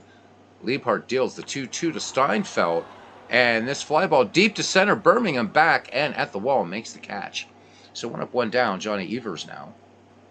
Evers hitting 313 with a run batted in, and what the hell? There's been something I wanted to talk about Johnny Evers, and we're going to do that right now. And if you know like, well, that's too bad, huh? Actually, that's an easy question, Todd B. I can tell you who would win that fight. And this is not just because I'm a Beatles fan. So, funny thing, and we'll get to Johnny Evers in a second. The Stones were from London, from middle-class families. Mick Jagger, in fact, sang in the Anglican church choir. They were all nice guys. The Beatles, if you know anything about Liverpool, very rough city. Most of it is Irish. Dock City. It used to be Europe's largest port city until Rotterdam took that over. The Beatles were in dust-ups all the time. These guys, they were out in leather jackets. In fact, the original bass player was killed in a fight with what were called Teddy Boys back in Liverpool around 60, 61. The Beatles definitely. They were in fights all the time. The Stones, Andrew Oldham, their manager, to his credit, said, "Well, the Beatles have this clean image, not knowing their history, and created the bad boy image for the Stones." But yeah, no contest, and that is just the cities they were from, and the Beatles, all working class. Of the four, John Lennon was probably the closest to middle class. But all the Stones, nice middle class upbringing, well behaved little boys. Now that we've answered that question, Todd B, I didn't realize we're getting into the Beatles here, but that's fine. I want to tell you guys, share something here from Johnny Evers. Very, very keen baseball mind, Johnny Evers. Okay, so here we go. Johnny Evers, this is from the book that I've asked everybody to pick up, Tales from the Deadball Era, Mark Halfin. So doing this passage as part of fair use copyright. There's a misconception that guys in the deadball era were just illiterate. They were idiots. They were drunks. They were whatever. And nothing could be further from the truth. All right. So let me just read this little passage here. Primary source. So Johnny Evers, among the game's brainiest players, called baseball the most highly developed scientific and logical form of athletic pastime evolved by man. His analysis of base stealing defense attests to the exactness and precision which he speaks. So now this is Johnny Evers, and I'd love to hear some players analyze baseball this way, and I think you'll like this. So here we go, guys. All right. A player who can run 50 yards in 6 seconds ought, with a lead of 8 feet off first base, he ought to be able to run to second base 82 feet away in 3½ seconds. A pitch ball will travel from the pitcher's slab 60 feet 6 inches to the catcher's glove. Fastball with catcher standing 9 feet back of the plate, which they did, by the way. So again, remember, Evers is talking about baseball back then, right? All right, timed from the start of the pitcher's rotation in 7/8 of a second. The catcher, if he handles the ball perfectly and gets the ball away fast, will start the ball towards second in 1¼ seconds after it hits his hands and his throw from 9 feet back of the plate. If perfect, ought to reach the second baseman in 1 second and be caught and the ball be ready to apply to the runner in 1/4 second additionally. Perfectly handled in that time, the ball ought to beat the runner to second base from 1/8 to 1/4 second, or by from 3½ to 6½ feet, and result in easy out. That is from Johnny Evers. And as Halfin adds, it was inside baseball at its scientific best. So, when was the last time you heard a baseball player analyze baseball in the way that Johnny Evers does? And that's not the only example. Ty Cobb understood the science of the game very, very, very well and developed that split-handed grip, and also batted lefty, he believed, and he did. He got that little quarter step out of the box. So hopefully it dispels a little bit of there's accounts of Christy Mathewson talking about his pitches, and how he worked, what he had in mind for the pitch to do. A lot of these guys, even the ones that weren't college educated, these were smart players in the dead ball era. Not all of them, but a lot, and understood the game of inside baseball. It wasn't load them up and hit the grand slam. And I loved the first time I read that analysis by Johnny Evers. I'm like, this is amazing. All right, Evers' nickname, the Crab, is in there now. A .313 average and a run batted in. Baseball is indeed life, Nathaniel. Absolutely. Liebhardt deals. And Evers chops this one to short, pairing up with it plenty of time on to George Stovall to retire Johnny Evers for out number 2. Here's shortstop Joe Tinker. Tinker, 214 average, 2 runs batted in. Tinker hit just 221 for the Cubs in 1907. Glenn Liebhart winds and delivers the 0-2 pitch fastball. Tinker slaps this one to first. George Stovall will take it to the bag unassisted, and the Cubs go down in order, and we go to the bottom of the second. The score remains the Cubs 2 and the Naps nothing. Did I go for that reference site? No, that's actually a book, Nathaniel, called Tales from the Deadball Era. I believe it's available as an audiobook as well. Yeah, Evers was a small guy, small, little nervous guy, and yeah, not very big guy at all. Just give me 1 second here, as I found a way to. All right, hopefully that little mute works. Okay, good. Hey, you're welcome, Nathaniel. All right, Napoleon Lajoie will lead it off. The number 4, 5, 6 hitters for the Cleveland Naps. Lajoie, he's rather underperforming here, just hitting 235 with 8 runs batted in the tournament. Feaster deals to him now. Lajoie swings on the first pitch, curveball, hard grounder slapped to Steinfeld at the hot corner, fires it on to first for the 6-3 or 5-3 putout. So 1 up, 1 down here for Cleveland in the bottom of the second, and right fielder Bill Hinchman. Hinchman hitting 294 with 4 runs batted in, and throughout this tournament, the right fielder Hinchman. Let's have you have a look at Bill. There he is, and there he is. Kind of looks a little bit like Sean Astin. By the way, saw a great movie last night. If you have Amazon Prime, it's a movie called The Final Season, and it's an excellent baseball movie. It is a true story about the Norway High School in Iowa, and the great baseball team that they had there. 20 consecutive state championships. I think 14 major leaguers came out of there. Sean Astin, Powers Booth.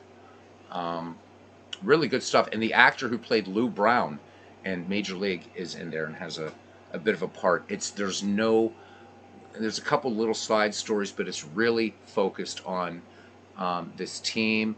The baseball play looks authentic. I strongly suggest you guys get it, watch it. It's a real good movie. It's called The Final Season. Executive producer Sean Astin of Lord of the Rings fame. All right. Feaster ready to deal. The 1 out. 1-2 delivery to Hinchman. Curveball in there. Cut on and miss. So 2 down. Jack Feaster picking up his first strikeout as Jay Clark, nicknamed Nig, unfortunately, steps to the plate. Clark hitting just 167. 3 runs batted in the tournament.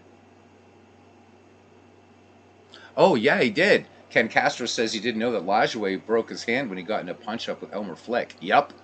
Elmer Flick was a tough player. Elmer Flick was tough, man, and a dangerous hitter, too.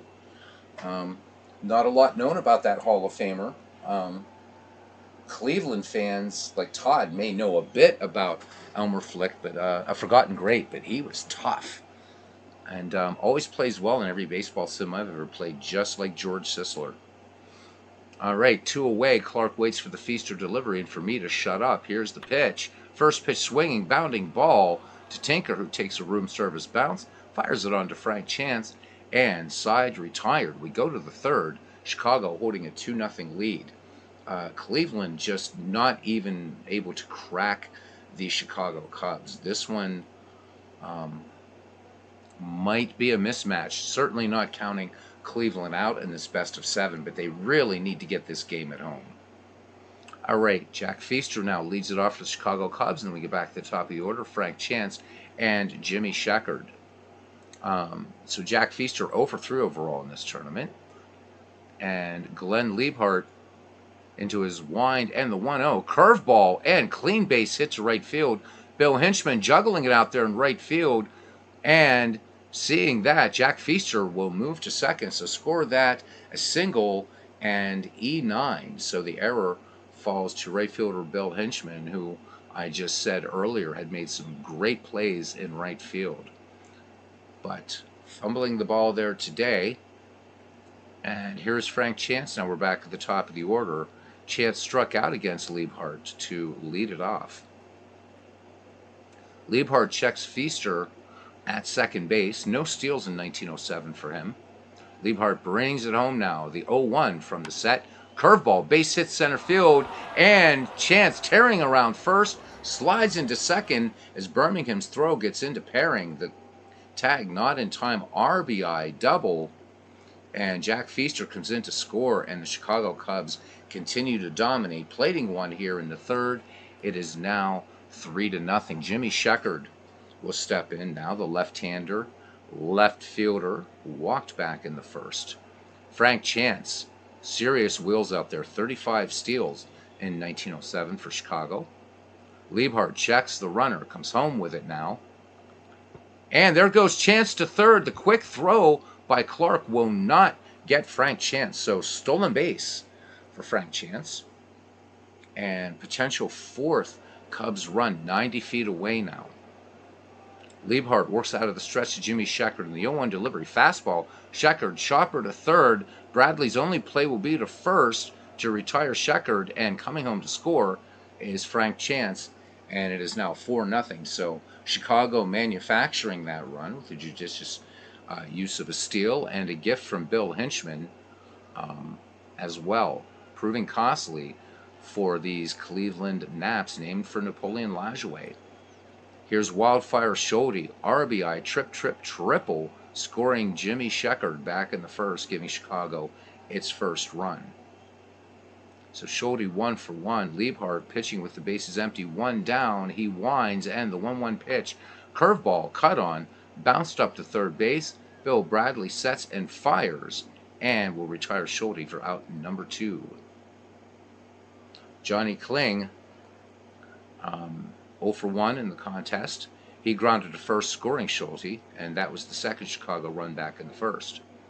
Liebhardt winds and fires the 2-0 delivery. Fastball. This one, a bloop base hit into left field.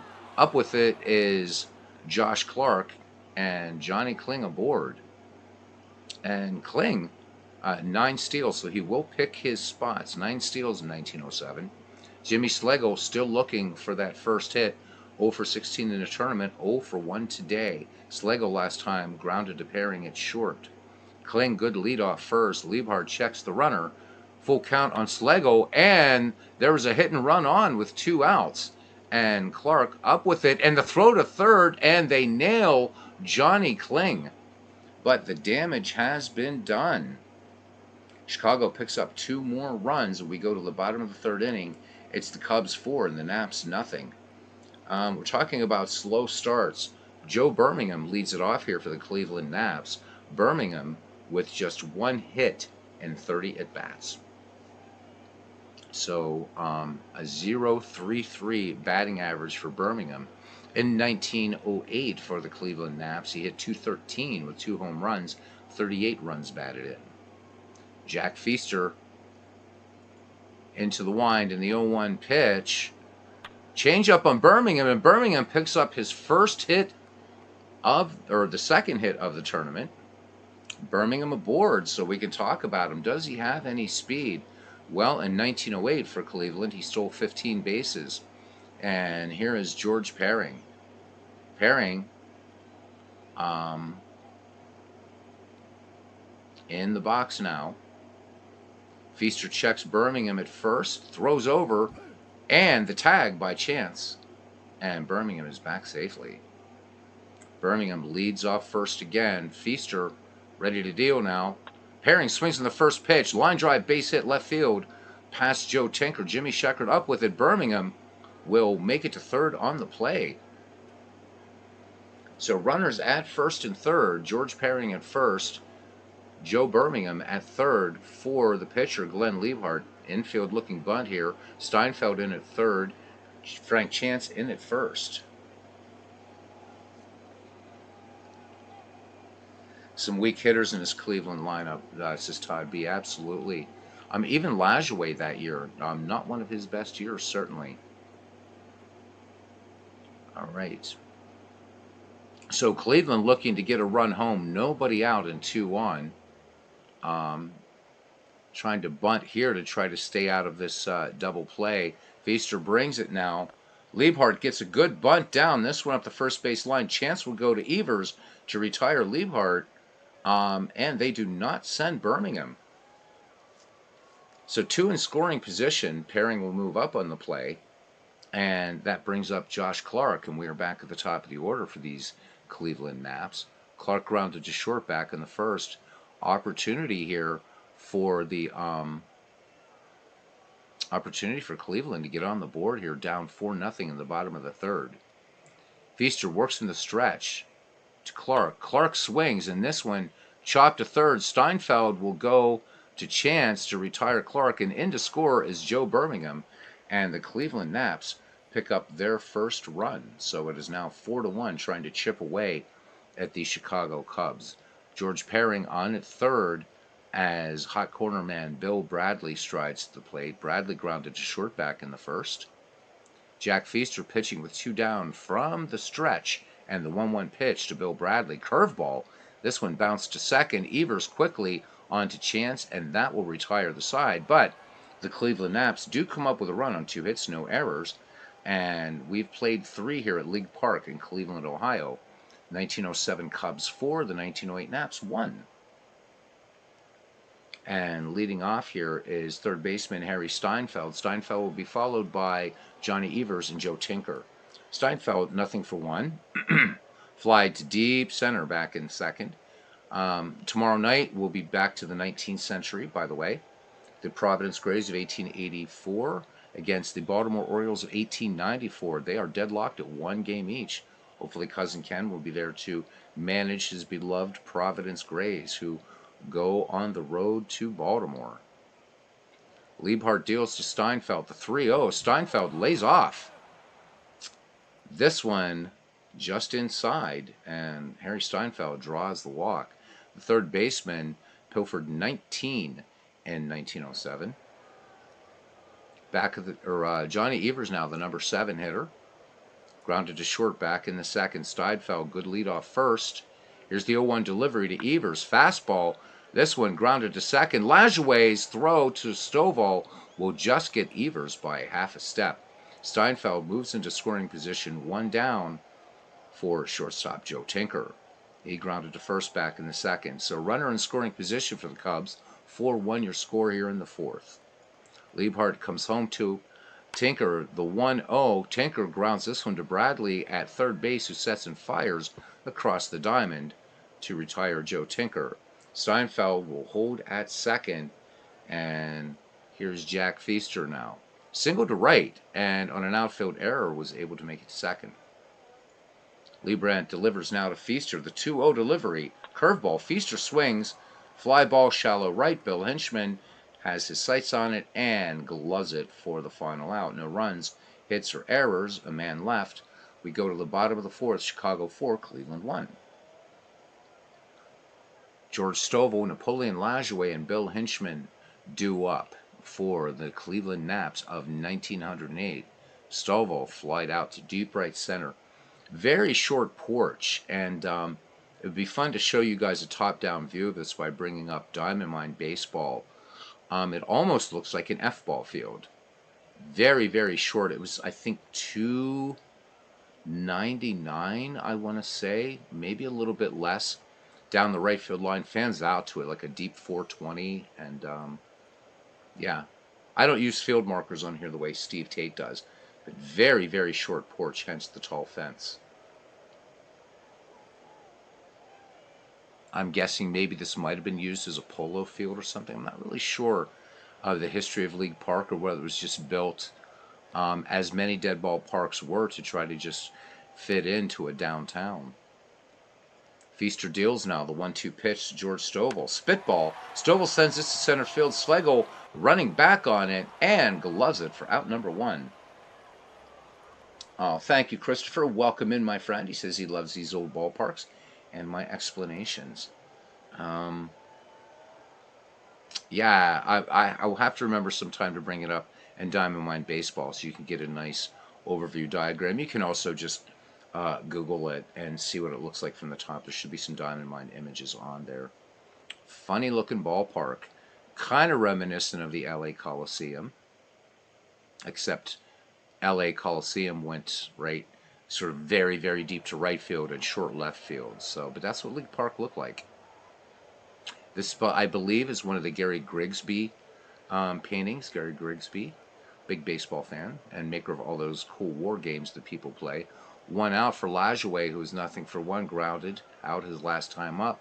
Feaster with a 3-1 pitch to Napoleon Lajoie. Curveball, and this curveball missing, this one up at eye level. And Lajoie aboard with one down. So Napoleon with 15 steals in 1908 for Cleveland. And Bill Hinchman, who has an error in this game and struck out. So not a great day for the Cleveland right fielder. Feaster checks Lajoie at first, and the 1-2 pitch. Hinchman swings, base hit up the middle. Lajoie rounding second, but he will hold there as Jimmy Schlegel's quick throw gets into shortstop Joe Tinker. So 2 aboard for Cleveland, 1 down for Jay Clark. The catcher last time grounded to short. Christopher Slovic says, a big question. Before 1929, any ball that bounced over the wall wasn't a ground rule double. It was a home run. Is there a feature in Action PC that makes that possible? That is a good question. As I give you some caps back there, my friend. I'm not really sure. I haven't looked into that yet. I do know in Action PC baseball that if you play a season such as 1884 and you play pitch by pitch, it will take into account the ball and strikes count of that season, but you have to play it. In a pitch by pitch mode. I haven't seen that because it would depend on the park too. That many times in the dead ball era, Christopher, you would have fans sitting or standing behind a rope in the outfield and also sometimes in the dugout. But the outfield was important because in some ballparks, if that ball rolled into the crowd, it was a ground rule double. For other parks, it might have been a triple. So that varied from park to park. The owners trying to squeeze as many people into these ballparks as they could. But I'm not sure that you can actually set some of those rules individually. They could be built into the seasons, Chris. And unfortunately, since I don't do season replays, at least on this game, I wouldn't be able to answer until I try it. But I'll see if I can dig around and find out. Or just a quick question to DK Sports. I think that would be a lot of fun since they do the ball strike counts in these seasons to incorporate that. It's a great question from Christopher Slovic. Steve Tate might even know the answer. Highlander Park was 525 all around. People sat, had picnics in the outfield. Yeah, big ballpark. And contrast that to Philadelphia's Baker Bowl, which was tiny. Would easily fit in Forbes Field, the field area at least. All right, 2-1 for Cleveland. Another chance to get a crooked number here on the scoreboard as Feaster deals to Jay Clark. And Clark swinging on the first pitch, grounds to Steinfeld. Steinfeld to Evers on the pivot to Chance. So Steinfeld to Evers to Chance for the inning-ending double play. No runs, 1 hit, no errors. Nobody left. 4 in the books here at League Park in Cleveland. And your score remains Chicago 4, Cleveland 1. Back at the top of the order now for, at this time, the Chicago Cubs would be the West Siders. Didn't move to the north side of Chicago. They would occupy Wigman Park, which we all know as Wrigley. But at this time playing Westside Park, which we saw in the first 2 games of this tournament, or these 2 teams in this tournament. The peerless leader, who's the player manager of these Cubs, struck out in the first and an RBI double to score Jack Feaster back in the third. Liebhart lets it go. Chance, foul tip, strike 1. The 0-1, and Liebhart plunks Frank Chance. Frank Chance will get down to first, hit batsman, first one of the game. And Frank Chance with 35 steals. And in there now is Jimmy Sheckard. Sheckard grounded to third, scoring Frank Chance. And that was back in the third. So Chicago posting 2 in the first, 2 in the third. Cleveland, its lone run coming in the bottom of the third inning. Liebhart throws over. Frank Chance dives and back safely. Very, very close call at first. Two umpires today, Brick Owens and Bill Clem, umpiring today's ball game here at League Park. On a very, very blustery day here in Cleveland. Temperature falling through the day. Liebhart deals. Here's the 1-1 to Jimmy Sheckard. Fastball. Sheckard swings. Grounded to short. Pairings. Only play will be to first, and he may not get Sheckard. He gets him by a gnat's eyelash. One down, and Frank Chance in scoring position at second now. Schulte is 1 for 2 RBI in the first and grounded to third in the third. Liebhart checks the runner. The 1-1 delivery. Fastball. Swung on. Base hit right field. Hinchman up with it. Rounding third is Frank Chance. And they're going to hold Chance at third. So runners at the corners for the West Siders. And it brings up Johnny Kling, 1 for 2. Kling has himself an RBI. And then in the third, he singled to left. Schulte at first. 7 steals in 1907. Liebhart works out of the stretch. Throws over. Schulte back. Good fast tag there by George Stovall. But Schulte able to beat the tag and touch the bag. Once again, Liebhart. Now, this one scorched to left. Chanson to score. Kling slides the tag by pairing not in time. Johnny Kling picks up an RBI double, and Chicago continues its dominance of the Cleveland Naps. It is now 5-1 baseball cranks and cranklets. 2 in scoring position for the Cubs. 1 down for Jimmy Schlegel. Schlegel 1 for 2 in the game today. Singled back in the third. And Liebhart out of the stretch, and the 2-2. Fastball swung on. This one grounded to third, and coming home to score is going to be Schulte, and they're not going to get Schlegel. Bad throw from third by Bill Bradley, but nice play by George Stovall to keep this ball close to him and hold Jimmy Schlegel at first. So Johnny Kling moves to third, and Chicago now holding a 6-1 lead over Cleveland. We could see a sweep in this one. Cleveland needs to win either this one or when we convene again, probably Sunday, unless we do a doubleheader tomorrow. All right, Harry Steinfeld now. He is nothing for 1. He walked in the fourth. Jimmy Schlegel, 28 steals in 1907. Wouldn't be surprised to see him going. The 0-1, the runner doesn't go. Steinfeld swings. Chopper to second. Lajoie has it, but the hard slide by Jimmy Schlegel will break up that double play. Johnny Kling comes in to score run number 7 for the 1907 Chicago Cubs.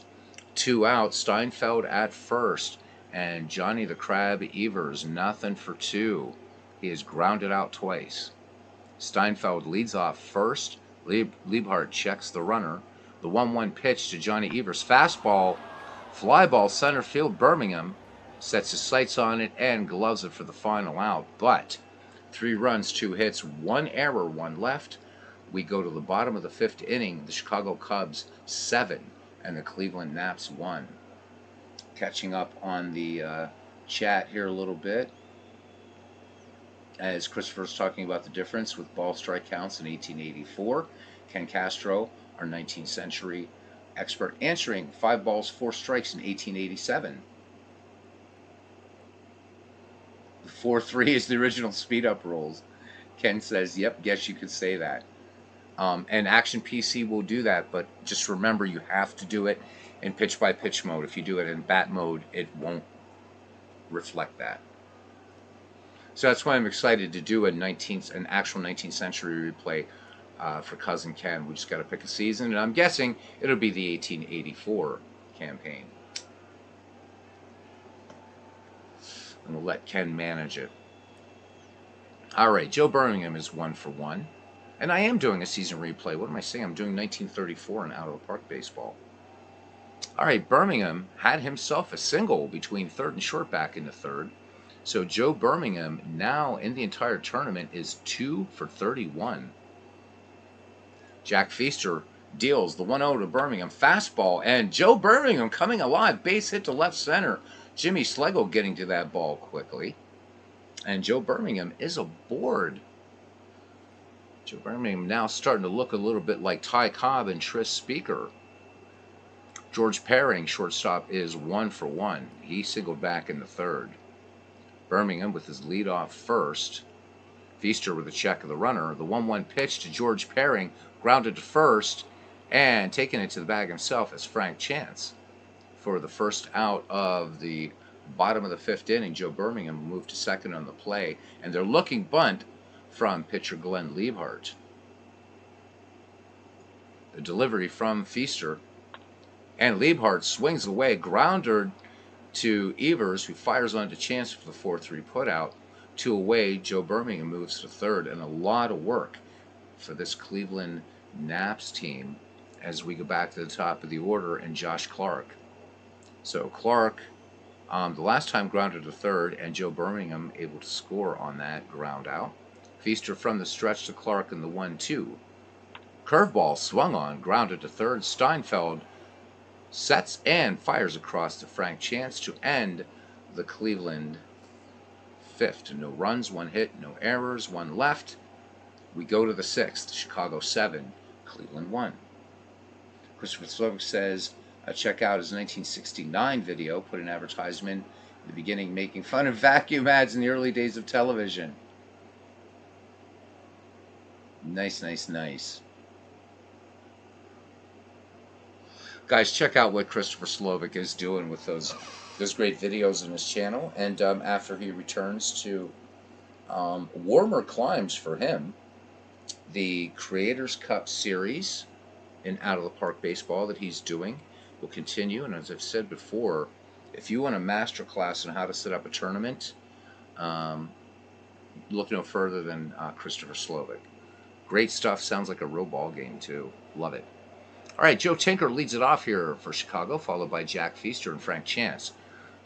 Tinker has grounded out twice. Looking at the line here now on Glenn Liebhart in the 6th inning, he has worked 5 innings, 7 hits, 6 earned runs, 2 walks, 1 strikeout. Liebhart deals the 1-2 to Tinker, and chopper to short. George Perring gets that on the outfield grass and fires to George Stovall. Strong peg there by Perring to get the rapid-footed Joe Tinker. And here is Jack Feaster now. He has a single and fly to shallow right. Liebhart with a 1-1 delivery. Changeup, base hit, right field. And here comes Jack Feaster. So the giant killer with a single.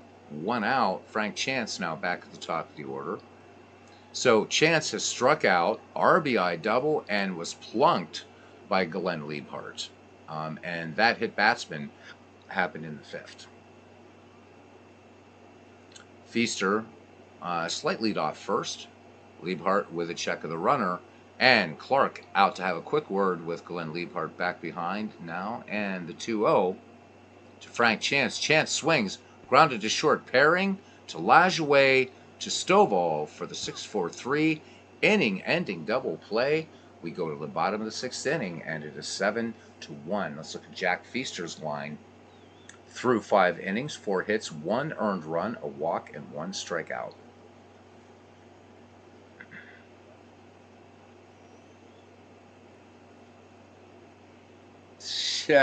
This sounds very 1950s, what Christopher's doing. And of course, you know, you have to have the woman in the pearl necklace, which is definitely. I will check. I can't do it while I'm streaming, Ken. YouTube will go, no, you can't, not allowed to do that. But we will check that out. But everybody else, go check it. 7-1 score. You might as well watch an entertaining commercial from Christopher Slovic. A lot of good baseball today by content creators, by the way. So thanks, guys.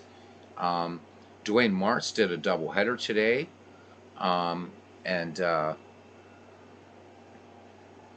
Bernard Strom did a 1912 Boston Red Sox game. Good stuff. I think Robert was on tonight. I was at Dwayne Martz's game, so missed that one. So lots of baseball today. Feaster deals now to Bill Bradley. Bill Bradley leads it off. Chopping ground ball down to first. Chance will glove it and underhand toss to Jack Feaster covering for the 3-1 put out. So 1 up, 1 down here. George Stovall, nothing for 2. And he is flied out to left and to right pastures in a deep way twice. Feaster brings the 0-2. Curveball, Stovall swings. Bounder to Tinker. Tinker takes it on the hop and fires on to Frank Chance. 2 up, 2 down. Time running out for Cleveland. They will fall 3-0 should this continue. Lajoie, nothing for 1. He walked back in the 4th. There's our hot dog hawker from the Bronx. He's made it all the way out here to Cleveland. Feaster deals. The 0-1 pitch, fastball, bounding ball to first. Chance waving off. Feaster will take it for out number 3. What can we say? We go to the 7th. The Cubs leading the Naps 7-1.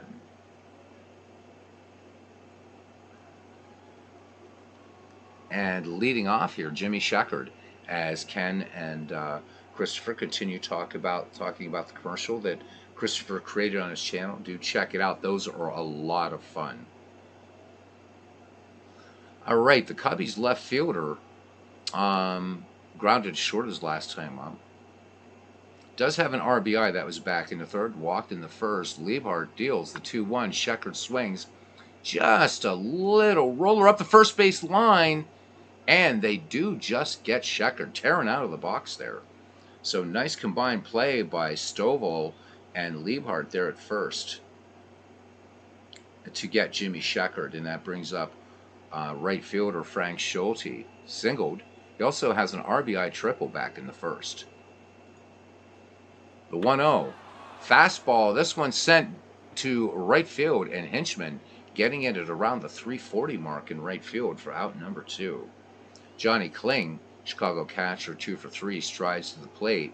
Kling has a pair of RBI in this game, and he also singled in the 3rd. So Johnny Kling could be in line for MVP of this game should the Cubs hold on and win. The 6-run lead, probably a pretty good guess that that's going to happen.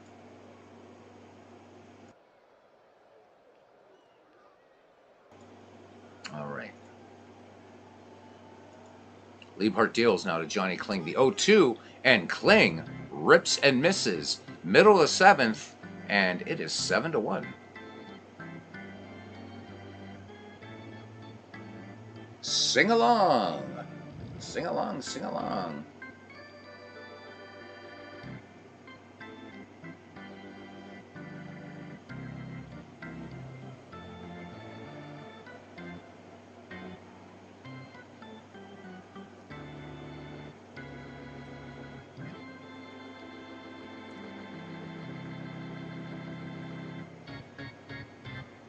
Yeah, Bernard, I'm going to do a game tomorrow, but I don't want to be broadcasting over you. So if either you know what time you're going to do your game or games, wouldn't mind hearing you do a doubleheader, whatever, let me know, man. I will definitely not broadcast over you.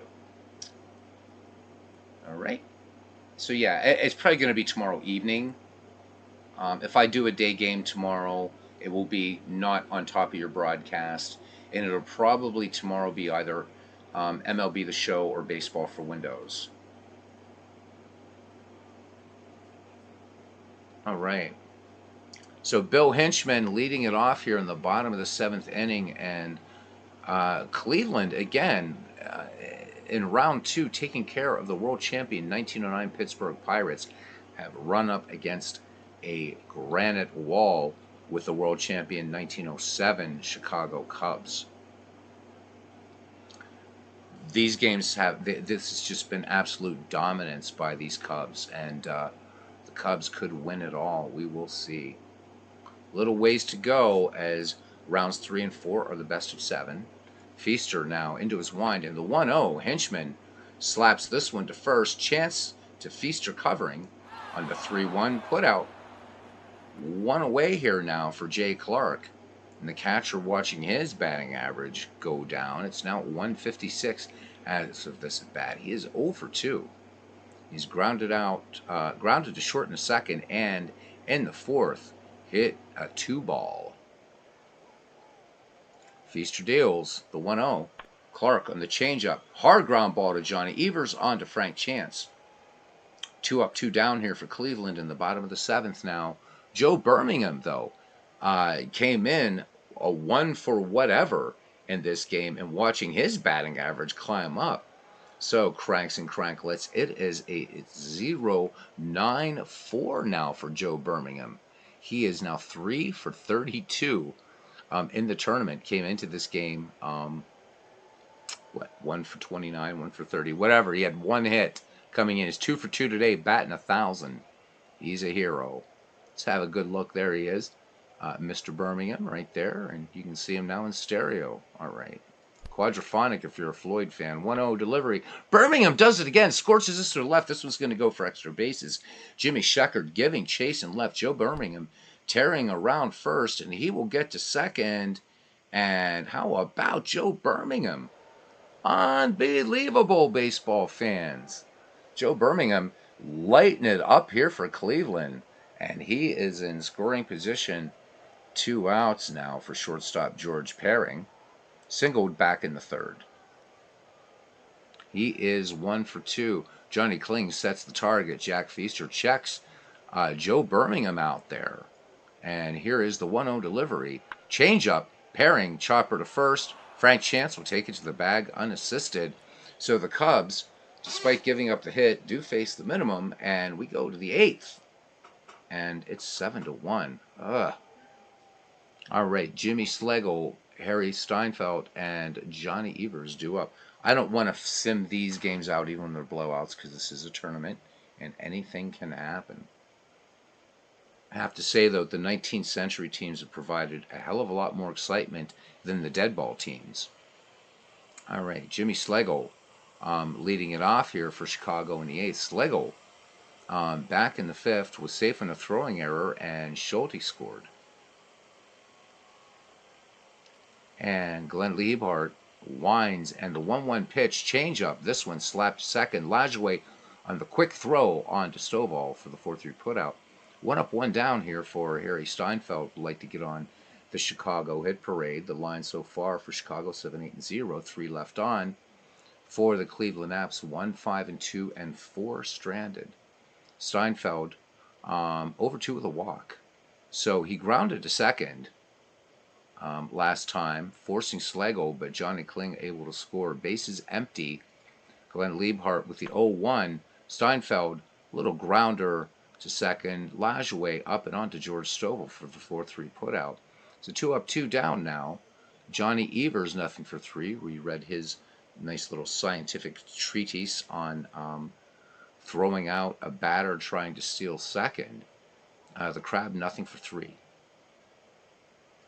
Liebhardt pitches with the bases empty, 3-1, spitball. This one up the middle, and a diving stop by Lajoie, and the strong peg to George Stovall at first to retire the side. So no runs, no hits, no errors. We go to the bottom of the 8th inning here in Cleveland. Chicago leads 7-1, and Glenn Liebhardt will lead it off here. We'll see if Cleveland will go to the bench for a pinch hitter here. They do not. Feaster with the 0-2 pitch, and Liebhardt goes down on strikes. So not uncommon in the dead ball era, even with a big run, a big lead like this, you're expected to pitch 9 innings. And Liebhardt going to have to soak up some innings here for these Cleveland Naps. They have been getting smacked around hard. Josh Clark now back at the top of the order for Cleveland. And he has an RBI, the only RBI for the Cleveland Naps. That happened back in the 3rd.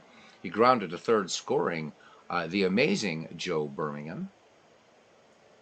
So that has been it for Cleveland at Fort Pitt. Feaster deals the 0-1. Clark bunts this one, but this one bunted into foul territory in the first base side. The count 0-2 now on Clark. Feaster ready to twirl it, the 0-2. Clark swings, straightens it out. This one just a little chopper to 3rd. Steinfeld, a chance for out number 2. Bill Bradley, nothing for 3. Time running out for Cleveland here in Game 3. Feaster brings the 1-1. Fastball, swung on. Hard ground ball to Evers at second, who has plenty of time to fire onto Frank Chance. to retire Cleveland here in the 8th. We go to the 9th. Liebhardt's still looking strong, but you got to think that the Cubs have this one in the bag, this game 3. It is 7-1. Joe Tinker now. Nothing for 3 in the game, and thank you, folks, for hanging out. Still have 7 people hanging in here in a dead ball era blowout, so thank you, everybody. Joe Tinker has grounded to first, third, and short, and Glenn Liebhardt would very much like him to complete the cycle and ground to second. Will that happen? Liebhardt into his wind in the 1-0, and this one a base hit to right field. So Joe Tinker picks up the 9th base hit for the Chicago Cubs, and he is fast. And here is Jack Feaster. Jack Feaster in the game is 2 for 3, and the only out he made was a fly to shallow right. So they're not playing him to bunt. Liebhardt deals. Oh, now they're coming in. Here they come. Feaster does get the bunt down. Clark goes to second to get Tinker, and they get Feaster on the double play. Let's look at that one again. An unusual double play. So Clark, so this is going to be a 2-6-4 double play as Lajoie was covering. So that's a rare one. So 2 outs, bases empty could be a big play here for Cleveland, and miracles can happen. Frank Chance 1 for 3, last time grounded into a double play. Liebhardt deals the 1-1 pitch. Changeup, clean, screaming base hit into center field. Birmingham gets to the ball, fires it into second, but by that time, as the dust cloud settles, Frank Chance in there with a double. So potential 8th run for the Cubs now in scoring position here in the top of the 9th as Jimmy Sheckard steps in the box. Liebhardt deals the 2-1 to Sheckard. Sheckard swings, comeback to the mound. Liebhardt fields it off to the right onto George Stovall to retire the Cubs. We go to the bottom of the 9th, and it is 7-1. And Cleveland will send out the number 3, 4, 5 hitters, George Stovall, Napoleon Lajoie, and Bill Hinchman. So Feaster pitching a heck of a game here. 76 pitches, and we're in the bottom of the 9th inning. He winds, and the 0-2 changeup grounded to short. Joe Tinker sets and throws. Frank Chance brings it in. 1 up, 1 down here for Cleveland. Lajoie, nothing for 2 and a walk. Here is the wind, and the 2-0 pitch to Nap Lajoie, curveball. This one slapped to short. Tinker will go to Chance, and it is down to Bill Hinchman. Chicago Cubs of 1907 looking to take a commanding 3-0 lead here in this KCCL Round 3 tournament. Hinchman struck out, singled, and grounded to first. Jack Feaster has the sign from Johnny Kling, and the 2-2 pitch, and Bill Hinchman swing and a miss, and that is your ball game. The 1907 Chicago Cubs absolutely dominant, 7-1 over the Cleveland Naps. Let's look at our game recap here, and how it got to be that weirdly strange size. Who knows? But I guess we'll worry about it later. Where'd you go? Where'd our game recap go? Consarn it. Oh well. Let's do it like this. And, yep. Oh well. Anyhow, worry about it later. So when next we meet, it will be the 1894 Baltimore Orioles and the 1884 Providence Grays. They are tied at 1 game each. Chicago had a bye in the first round, but swept the 1919 Cincinnati Reds in round 2. The Cleveland Naps dispatched the 1904 New York Giants in round 1, 2-1. Took care of the 1909 Bucks in round 2, 3-1. And now dealing with the Chicago Cubs. The 1912 Boston Red Sox defeated the 1911 Philadelphia Athletics in round 1, 2-1.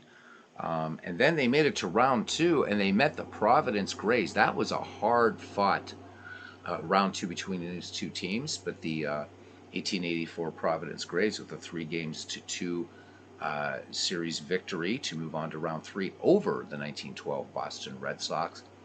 And then what was probably the most epic thing ever done on this channel was that great series between the 1894 Baltimore Orioles and the 1885 Chicago White Stockings. The White Stockings had a bye in the first round. The 1894 Baltimore Orioles with a 2-1 victory over the 1907 Detroit Tigers. So the George Peach and Sam Crawford going home early. But that series, the fifth game, yeah, Baltimore won it by a little bit more of a normal score, but the other 4 games in that series, go back and check them out. Baltimore, Chicago, that was great. Just a lot of fun. So, Ken asking when we began this. Well, Ken, so we began this before you had gone to have your surgery. So, whenever that was when we started. Thank you, Dwayne. Dwayne's saying great job. And Bernard says thank you for the game. See you tomorrow. And oh, so Bernard is not doing a game tomorrow. Okay. Man, Ken Castro says a buddy of his canceled a lunch meeting tomorrow. Lots of baseball on the tabletop. Good for you, cousin. I'm jealous. Thank you, Nathaniel. Says love the presentation. I thank you, my friend. I really, really appreciate it. Yeah, I think late winter, early spring, actually, Ken. I'm thinking maybe beginning of March, and because we put this on hold while you were on your pardon me, while you were recovering. So we did put it on pause and was happy to do so. Definitely happy to do so. All right, guys. Yeah, this is a fun one. It's going to be, but this is going to lead into the next McGreevy project. We'll take a few minutes and talk about that. I saw Steve Tate earlier tonight at it was either Bernard's broadcast or Dwayne's, and it was Bernard's. And I asked him. I said, people are asking when is Shanks 3-0? When is that draft happening? And he sort of made, whoa, it's already drafted. I have a great team. So kidding around. So I don't know when that's going to happen. I hope soon. That's why I'm kind of holding off McGreevy for a little bit. I wanted to start it this week. It's brought joy to a lot of folks. Well, it's what it's all about on this channel anyhow. It's just some happiness here. But in the next Ned McGreevy, Ken, what I was thinking, if you have a few minutes, I don't want to keep you up too late. I want you to get your baseball in. And I'm actually going to stay up late. I'm going to be watching the movie Gettysburg after this broadcast. So, and that's a 4-hour and 15-minute movie. So I'm probably going to jump on it here soon. New job starts next Tuesday, so trying to get in some last-minute irresponsibility. We're going to see some new players this time around because we're going to be drafting, Ken, from these teams that we have, so 1880, so everybody that we've mentioned.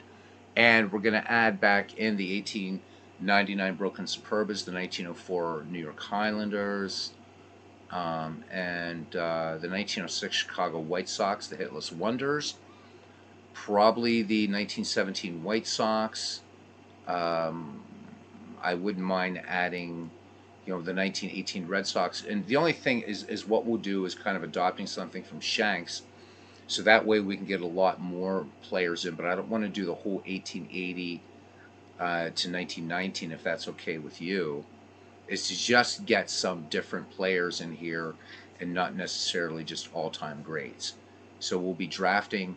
I'll be dissolving this entire player pool once this playoff is done, or I'll just copy this, actually is what I'll do, into a new McGreevy folder, add in the teams, and release everybody into a draft pool and go from there. I think that would be better. So nothing to do in the morning. Okay, well, cool. Hey, yeah, mornings are whoever invented mornings. Come on, please. And no, I know God invented mornings, so let's not get our knickers in a twist.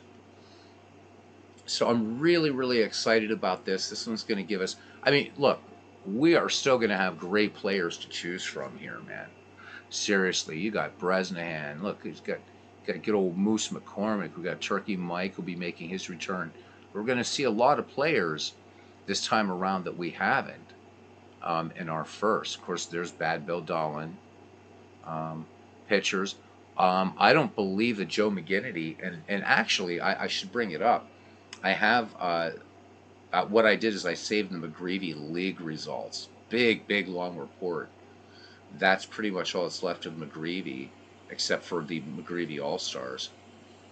Um, but that I guess that's what I'm really excited about this, right? Because if we go to let's say the 1885 White Stockings, these guys, I think George Gore was in there, Cap Anson, Jimmy Ryan, but there's so many players that here that we're going to be able to draft from that will be a lot of fun.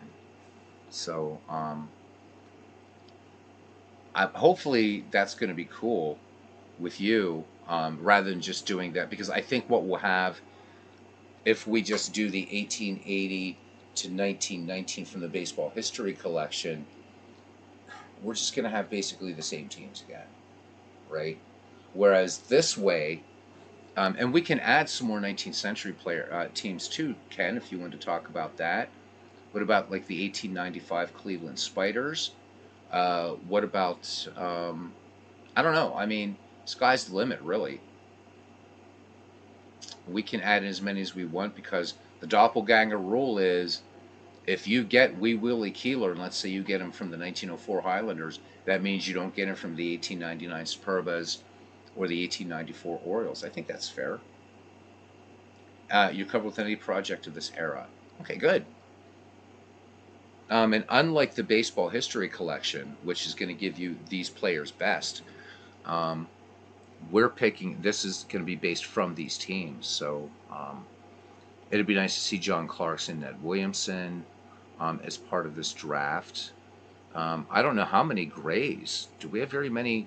I don't think. Do we have any Providence Grays? We had Old Hoss Radborn, and I think that's it. I don't think anybody else. Oh yeah, Charlie Sweeney also. So Sweeney was in there, um, but I think that's it. I think just Radborn and Sweeney from the 1884 Grays. So I think I'm more excited now about this next McGreevy than the first one. I think this 1912 Boston Red Sox team is going to be hit up hard. We didn't have Duffy Lewis last time. Trespeaker, of course, was in there and did pretty well. We'll have Jake Stahl, but I don't think we're going to have Chick Stahl this time around, much to the chagrin of MV. Love the Superbas. Yeah, let's bring in a few teams and look at them if you have a few minutes. Let's do this. Let's have some fun. Because they're not going to affect they're not going to affect this playoff at all. Just give me 1 second here, guys. Be right back. Hopefully this mute works.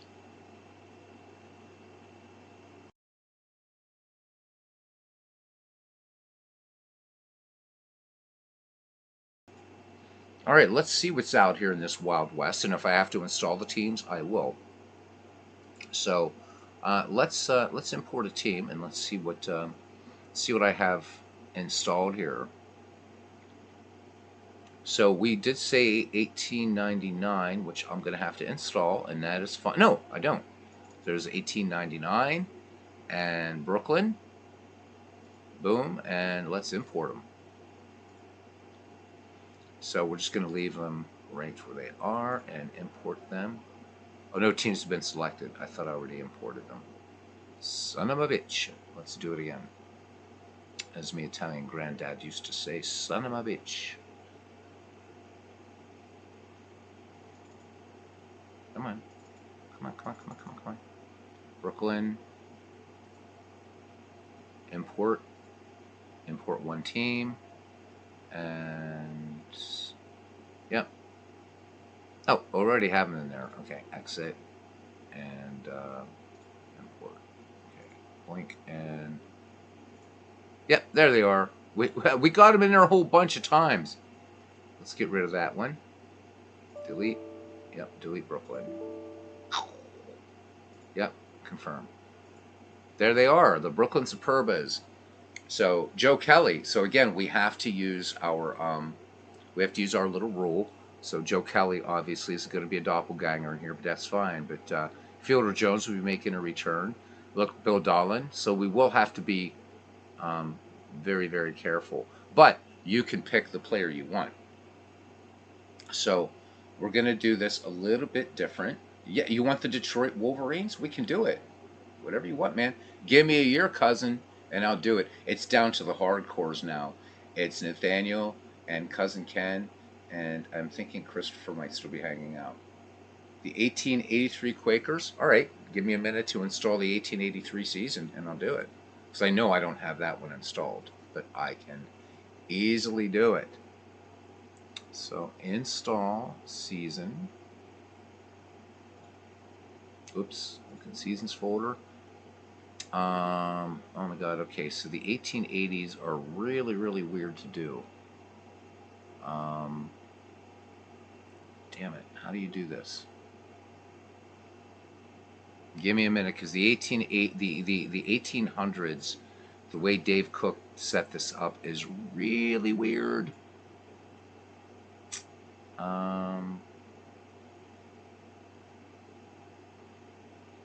Just give me a sec. I think... Shit, how do I do this? It was 1884. How do I do this? I forget how to do this now. Because if I install this, it's going to overwrite. And I think these are going to come... Yep, they're going to come in as free agents. So I need these guys. Oh, I know what I have to do. Hang on. I just remembered. I just remembered how to do this.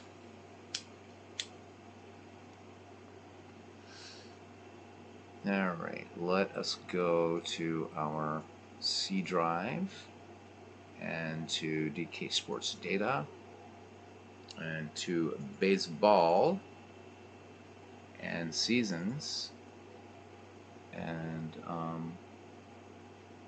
Mea Culpa. This is a huge directory, so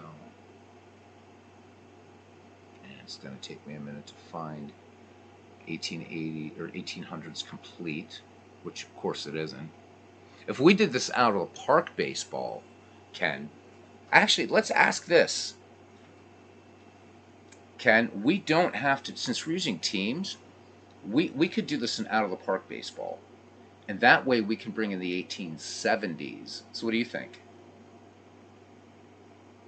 We wouldn't have to do this at all. It'd be super, super easy to do this. Out of the park would be great. So we could do it out of the park. So why don't we do that, man? Let's do this. Let's close this. Not that I'm being lazy trying to work with the 1800s there. I certainly don't have any problem with that. But let's look what we can do in Out of the Park 24. And I'm thinking perhaps tournament format as opposed to a season format this time. What do you think? Let's see. Let's just see what we can do. All right. Let's create some teams. And the nice thing about Out of the Park Baseball is I don't have to install seasons. They're ready to rock. So let's set it up here. Let's do it as a season. New custom game. No, we're not going to play in challenge mode. And this is going to be fictional. And how many teams do we want, cousin? Because we're gonna empty the rosters and put them into a draft pool anyhow. But how do you want to do this?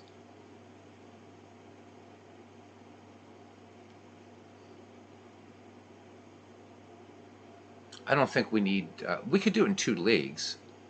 We definitely could do it in 2 leagues. But I don't think we need, oops, 16 teams enough? I don't know.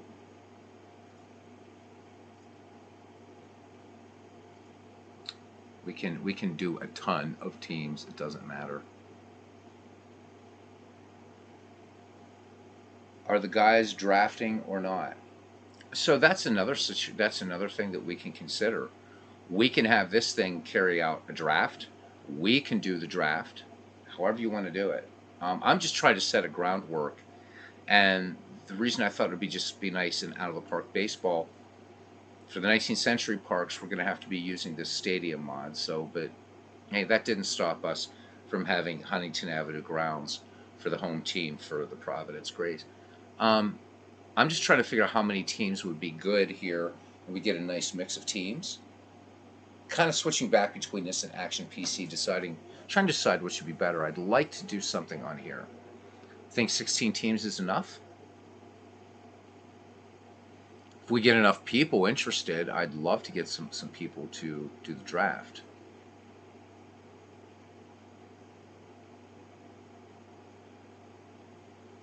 It's going to bring them in. So one of the reasons, Ken, let's go to 10 teams. We can do 10 teams, 2 leagues, whatever. All right. So that's a lot of teams we can pick from. 20 teams. So we could pick 20 teams. All right, let's go to our next step. And we can always go back and change it, but for right now, let's just bring in some teams. Let's look at some rosters. And I've never played 1870s baseball on here before. We can select fictional names later, but right now let's go to historical team selection. Okay. Let's start. People don't have to own a team. Whoever is in the chat can manage the game of the day. Exactly. Exactly. So, cousin, I'm going to need your help. Why don't we start? How about a team or two from the 1870s? Let's go way back. This goes back to the National Association. Although I would argue that maybe the National Association is going to get eaten alive in here. So maybe we just start with 1876 in the National League. What do you think? Give me an 1870s team, cousin. I'm going to draw on your greatness here. And I'm thinking maybe 10 teams from the 19th century and maybe 10 from the dead ball era. Doppelgangers are not a problem.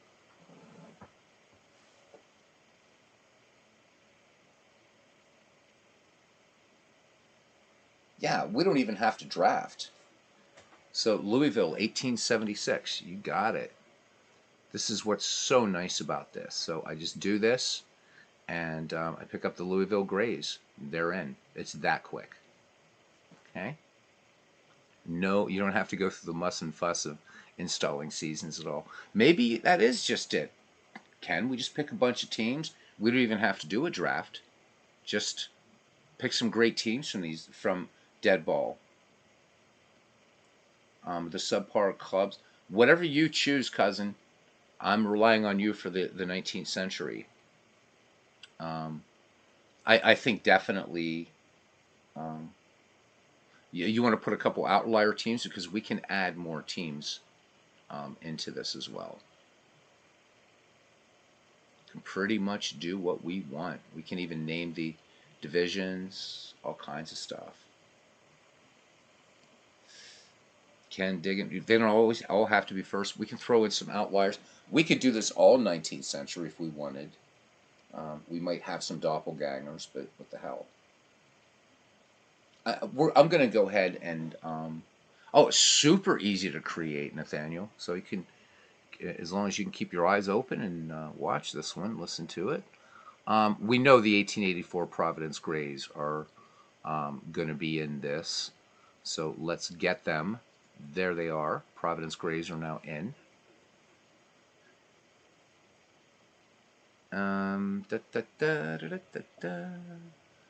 Okay, so who's good from what year in Buffalo, cousin? And I'm with you here. This is fun. This is complete total geekdom. We also need to give the league a name. We'll do all that. I just love the fact that this game that is so polarizing in the community gives you everything. The Worcester Ruby Legs are an awful team. All I need is I just need a year. And the nice thing about Out of the Park baseball, let's move forward in time a little. Let's say to 1910, and well, actually no, because usually you're going to get these team one loss records. I think you have to get that later on, but let's not go to dead ball just yet. I want to stay in the dead ball era. So again, our cutoff is going to be 1919. Don't want to go past 1919.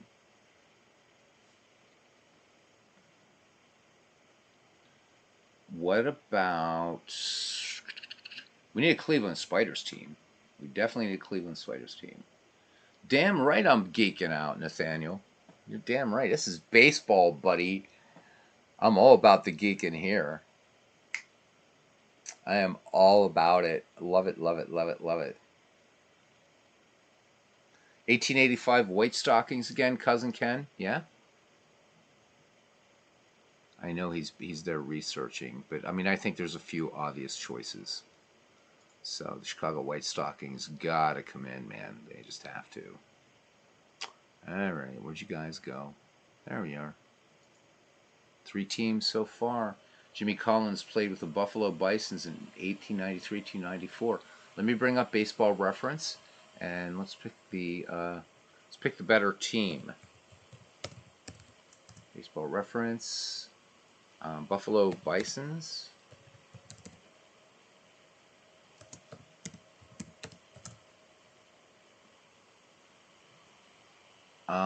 Okay, yep, there we go. 1879 to 1885.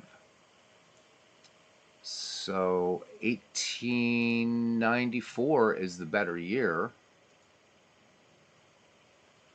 Where's this? Pud Galvin, Dan Bruthers, Deacon, Jim O'Rourke, Jack Rowe, Hardy Richardson, Maybe Force. Let's get back to the chat here. Oh, the 1893-94. Oh, absolutely, Nathaniel.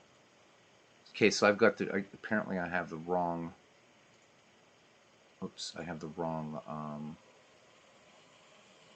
So Ken, all I'm getting here is a Buffalo Bisons franchise for 1890, and then the Federal League One, and then this Buffalo Bisons franchise 1879 to 1885. So let me look up Jimmy Collins and see. Again, I'm using Baseball Reference. Okay, so I see. I think you mean Boston. So let me bring this over so you can see it.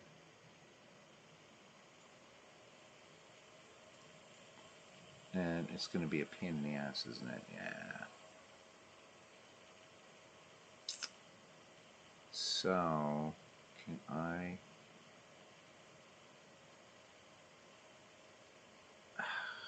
I hate when this does this. See if I can get display baseball. Nope. Nope. There it is. Alright, so, Ken, this is the baseball reference page for Jimmy Collins. Shows him 1895 to 1908. So he played for the Beaneaters in 1895, played for the Louisville Colonels in 1896, and then goes back to the Beaneaters for 1896-97. Actually, to 1900, and then he jumps to the Red Sox in 1901. So.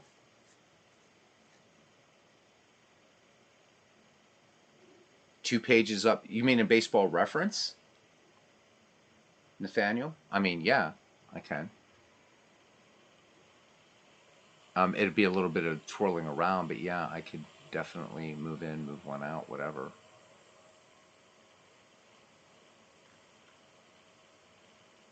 So, Jimmy Collins.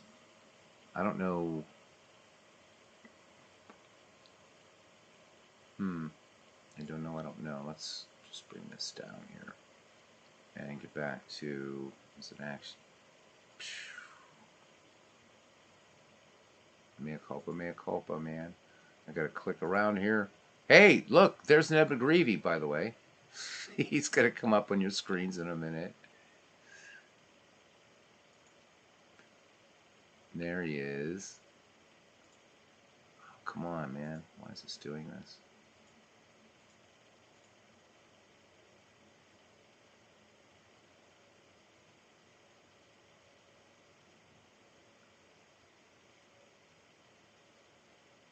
Yeah, I'm just trying to find the stupid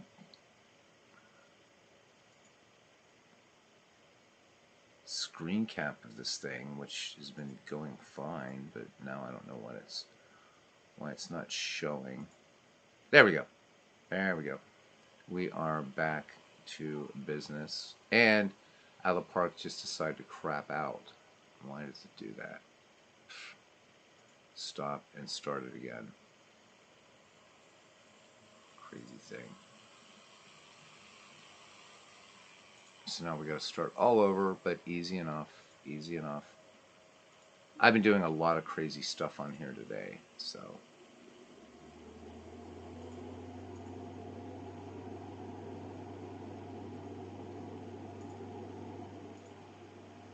Change this up really quickly. Sorry about that, gents. Oh, what the hell? Let's have fun. Let's do 15 teams each. We're not going to do them all tonight, but we'll do 15 teams. There we go. 30 teams. 30 teams. Next step. And switch to historical team selection.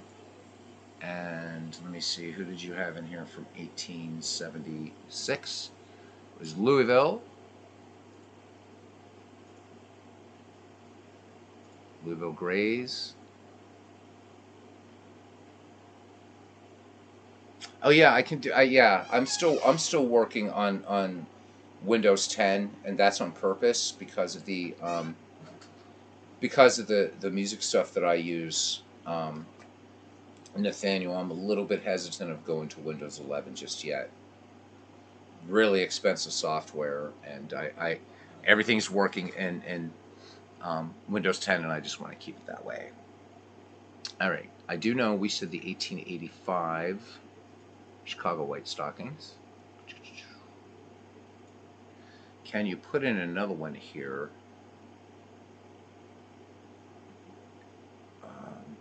1887 Detroit Wolverines. Okay, we didn't get those guys last time. So 1887 and Detroit Wolverines. Okay, that's 3 teams in. The 1883 Quakers. Okay, 1882 for Buffalo. Okay, so 1882.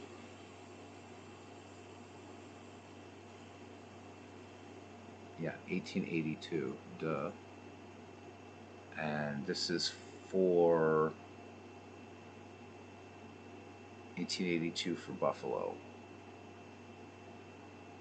There they are. Okay, 1882.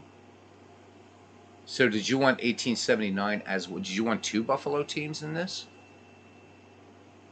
Oh, we forgot the Superbas while you're answering that question. Let's get the 1899 Brooklyn Superbas in here.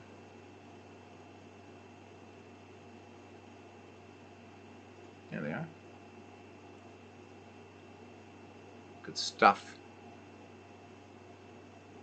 So much more. And I mean, my God, you think about the types of leagues and what ifs that you could create in out of the park baseball and action PC baseball and all these games. It's mind boggling. Okay, so the 1879 Bisons would be better. Okay, so let's do that. I don't think we've ever done 1870s baseball on here, have we? So 1879. 1879 Buffalo Bisons. Cool. Nice, nice, nice.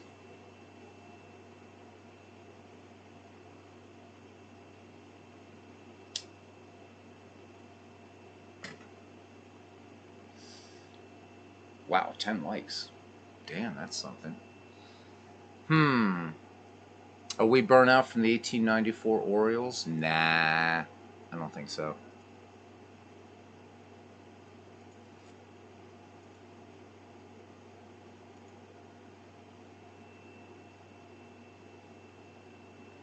I think so too. I definitely think so too. Who else was good in the 1870s, Ken? Who else was good anywhere? I figure I have you in here. I don't need to grab my Encyclopedia of 19th Century Baseball. I've got you in here, man. Put Cousin Ken to work here for a little bit.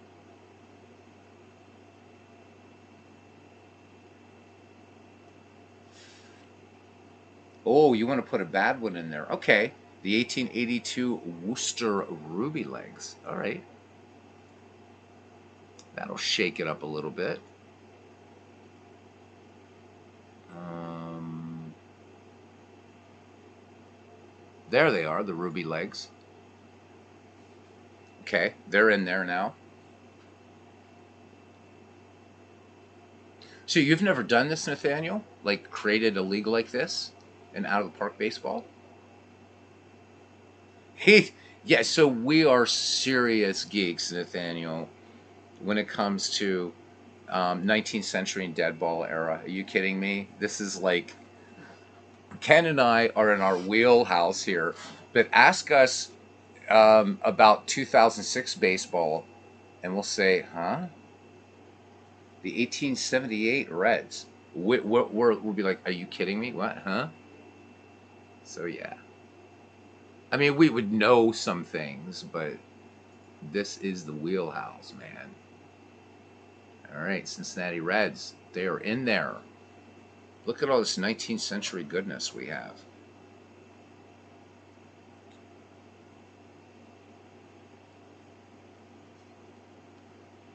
Hey, we're down to 5 people, but still, people were having fun tonight, and I love it.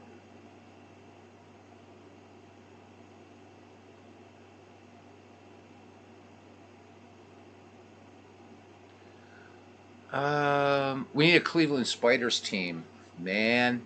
We need a Cleveland Spiders team. 1895, 1896, somewhere around there. A good Cleveland Spiders team. I'm tired of people playing the 1899 Spiders. There we go. The 1876 St. Louis Brown Stockings. Yes, it is. So Bill James' book would be good. Yes, absolutely, because it breaks everything down by decades. Nathaniel, going back to the 19th century. So Bill James Historical Abstract, get the second edition. It's better. And the other one, as I've been touting on this channel, is Tales from the Deadball Era. It's a good primer. But yeah, the Bill James Historical Abstract, excellent. The other thing, Nathaniel, is if you don't mind spending $5, yeah, I already have Providence in there, Ken. I think. Oh no, because then the program crashed. So the 1884 Grays. Um, Nathaniel, if you wanted to, there's a book that I reviewed here some time ago on the channel called The Baseball Timeline from Bert Solomon. It's a big book, dude, but it's beautifully produced. You can pick it up for like $5, like new on eBay. Great book, and you will get so much baseball out of this book. It's ridiculous. It's ridiculous. Yeah, we definitely need a good Boston team. So here's who we have, Ken. So far, we have the 1876 Louisville Grays, the 1885 Chicago White Stockings, 1887s Detroit Wolverines, the 1879 Buffalo Bisons, 1899 Brooklyn Superbas, 1894 Orioles, 1882 Ruby Legs, 1878 Cincinnati Reds, 1895 Cleveland Spiders, 1884 Providence Grays, and you're saying the St. Louis Brown Stockings of 1876. Okay, so another team from 1876. Well, actually, I guess it'd be the St. Louis. Oh yeah, they're there. Oh, so St. Louis had the brown stockings and the red stockings. Didn't know that. A little education there. All right, we have four more 19th century teams we can pick, and then we go to the dead ball era. Boston. Boston was. Hey, going to use any Philadelphia team? Throw us one. So right now, Dwayne, what we're picking are 19th century for the first league, and then the other league is going to be dead ball. So McGreevy this time is going to be team based, I guess, which is nice. I think it'll be fun. And anybody that wants to manage can manage. As Ken says, nobody owns a team. Although I dare anybody to try to manage the 1884 Providence Grays. Yes, Mark S. Halfin, Tales from the Dead Ball era. Nathaniel, you will love it. So yeah, Dwayne, if you have, it's got to be any team 1871 to 1919. Harry writes 1875 Boston Red Stockings. You got it. So we are going back to the National Association, and we can do that. Okay, the Boston Red Stockings are in there. Oh, that's okay. Yeah, it is a little late, cousin. I think we'll be able to do the dead ball teams a little bit more quickly. Philadelphia have anybody good in the 19th century?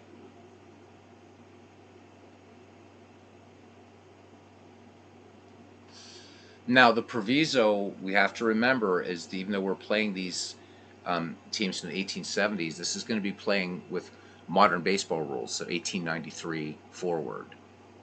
But that's okay. It'll still be fun. I mean, it worked in the Ned McGreevy League 2-0 or 1-0 or whatever the hell that was called. We need three more 19th century teams. Can we do it? And I'll bet we blast through these dead ball teams then. Could be bad teams, good teams, middle of the road teams.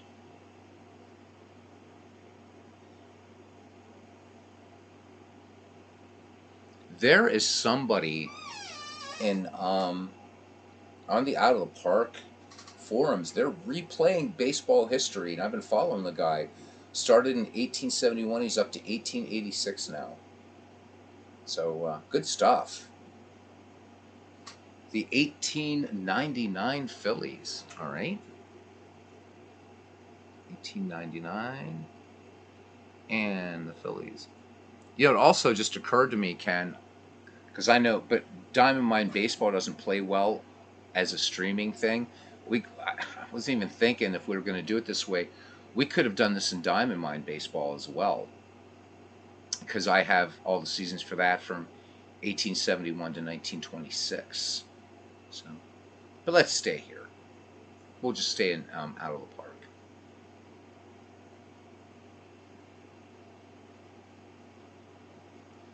Two more 19th century teams.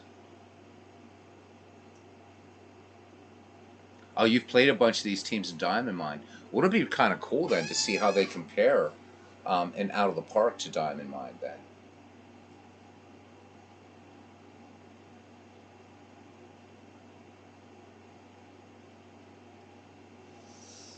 We should put this the Castro McGregor. I wonder if it'll fit Castro McGregor Geek League or something. Let me see. Castro dash McGregor. Nah, not Geek League, man. Castro McGregor Legends League. There we go. It's the Castro McGregor Legends League, and its abbreviation will be the CML.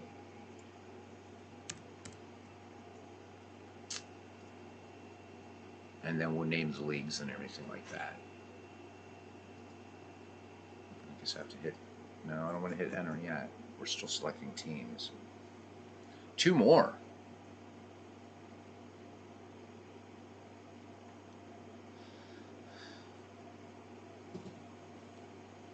I think Dombrov baseball ate up some memory in the background, so I'm kind of loath to bring up baseball reference. We've done a lot of work here. I'd like to get these picked. The New York Giants, 1888. Ken, you got to be loving this, man. You got to be loving this. All right, one more from the 19th century. One more. And then we'll blow through Dead Ball. I just want to try to get this. We're this far now. We're halfway through. So, Dwayne hanging out, man. Dwayne, you're a Braves fan, so I know that we're going to get a Braves team in here. And I'm thinking 1914 Miracle Braves. I think would be great to have them in here. Ken's awake now, man. He's like 19th century Dead Ball. Absolutely. Let's do it. I'm gonna do some logos. If I can't find logos for these for some of these, Ken, I'm gonna design logos for them. I want to do this up big time, seriously. So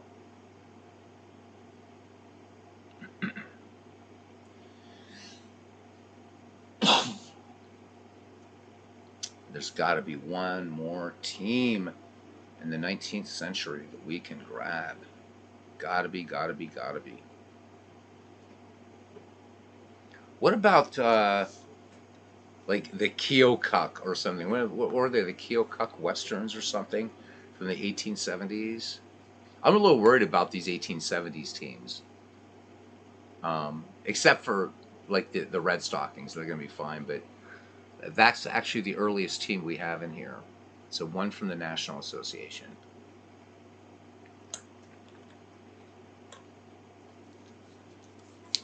I don't think you can get to the Players League and Union Association. I think you have to. I just want to look here. So 1890. Yeah. So it's to get to those teams. Those are. Well, actually, I guess they are here. Anyhow, doesn't matter. Terrible Beauty on Ty Cobb is an awesome read. Yep, have it. One to reread, but I'm looking over here. I have a book on Satchel Paige. I've got to start. Still haven't finished Baseball in the Garden of Eden yet. The Summer of Whiskey and Beer. Haven't finished that game yet, or that book yet. 1888 Pittsburgh Alleghenies rep Pittsburgh. Absolutely. All right. Yeah, we weren't very good then, but absolutely. Okay, the 19th century's done. Now to the dead ball era, 1901 to 1919. And I got to make the first selection here or they'll get forgotten. Um, I don't know why I'm fascinated with the hitless wonders of 1906, but I am. So there's the 1906 White Sox. Dwayne, you cool with the 1914 Braves? Crazy tough team. Coming from last place in July 4th to go and do the World Series. Ken, that they were managed. That was the George Stallings team, if I'm not mistaken, right? And there we go.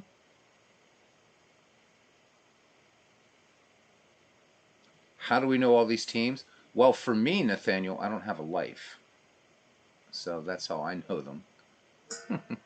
just a lot of years of studying this era of baseball. When I was a little kid, man, well, like 11 years old, whatever, 10 years old. I loved this era of baseball even back then. So, all right, yep, 1914 Braves are in. They're in. They are in. They are in.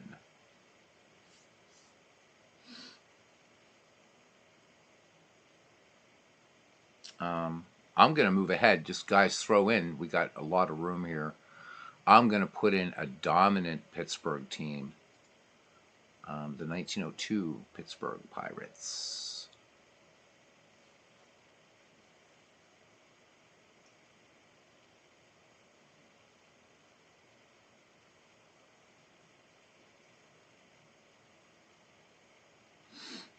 Hmm.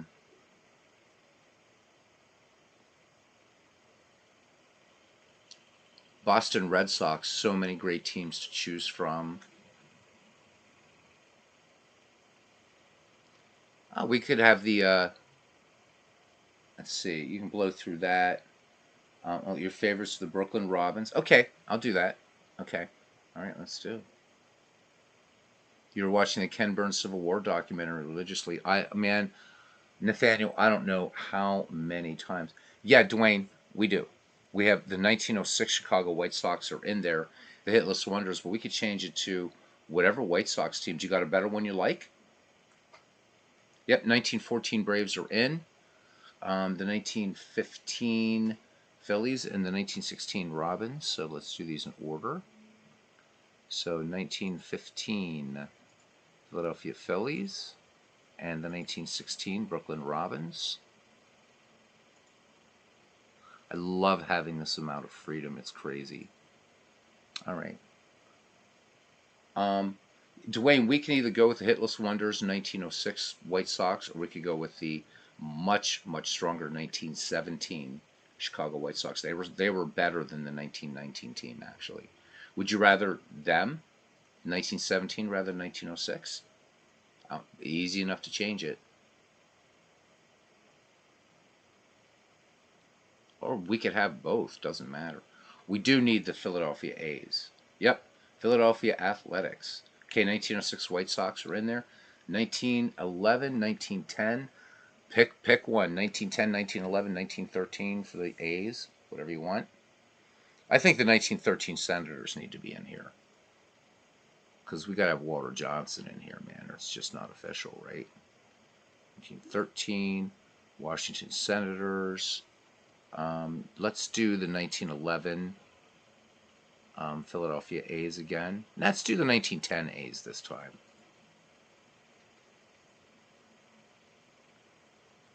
Tigers team, easy. I would say either 1907 or 1909 Tigers. Ken says he's been studying and watching baseball since the 1960s. So Ken has a little bit of time on me on there on that one. Just a little bit, though. And, of course, for me, it's been the 18. No. All right. Let me see. Who else do we have? Who else do we need? Who else do we need? Who else do we need? How about the 1907 Tigers? Good. 1908 Cleveland Nats, because we've got to have Cleveland repped here. And they're the only good dead ball team in Cleveland, so that I could find. The dead ball era is going to be a little bit more. These are all like strong teams here. Yep. Yep, Highlanders 1904, cousin. Best dead ball team I think they had. Was it 19 No, what was their best year, the Highlanders? Was that 1907? Ken? Why am I thinking 1907? Let me look.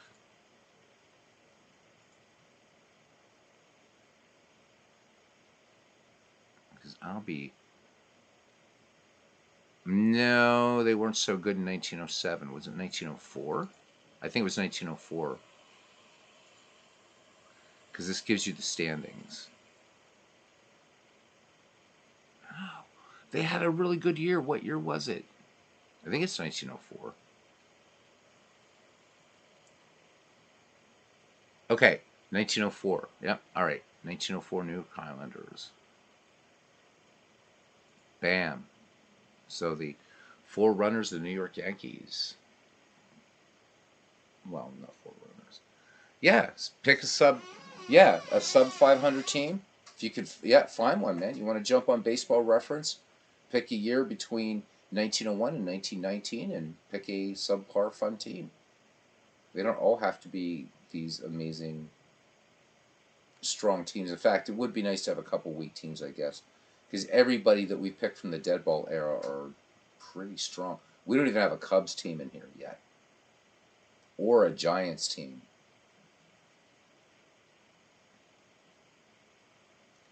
So how about we pick a strong Cubs team, a strong Giants team, and have 3 outlier teams? This is better than the game tonight, says Nathaniel. I'm thinking 1912 Giants because I'd like to see Rube Marquard Is Marquardt on that 1912 squad? I believe. Although the 1905 Giants probably stronger. Nah, let's go 1905. New York Giants. Where'd you go, Giants? Come here. All right. And a Cubs team. How about the 1918 Cubs?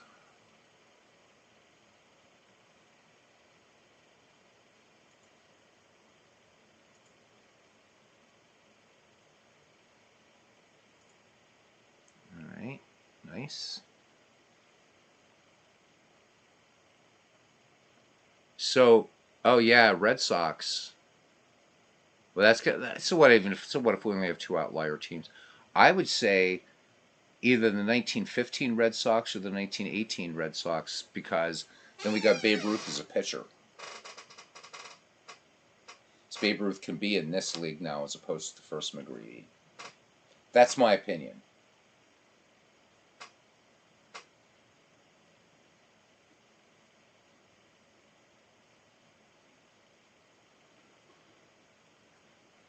I don't think we'll have interleague play though. Maybe, I don't know. We'll have to decide on interleague play if we want that or not. 1916. Okay, 1916 Red Sox. You got it. Nathaniel, you were first up at bat there, so 1916 Red Sox. Okay. Now we can just pick two more teams. I mean, we need a. I mean, so if you want to think about outliers that are going to have bad teams without even looking at Baseball Reference, St. Louis Cardinals and St. Louis Browns. Cardinals don't make their first World Series until 1926, so not even in the dead ball era. So nice pick. Okay, so well, we could put a Yankees team in 1913 or 1918. If we want to go real outlier, I'm thinking 1918 because the baseball season ended in September due to First World War. So 1918 Yankees. Nice pick.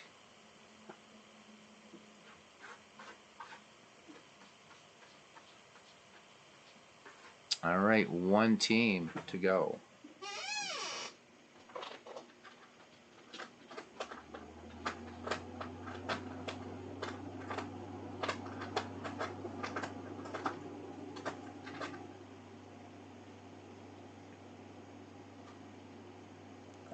Yeah, we did get the Senators in there, so.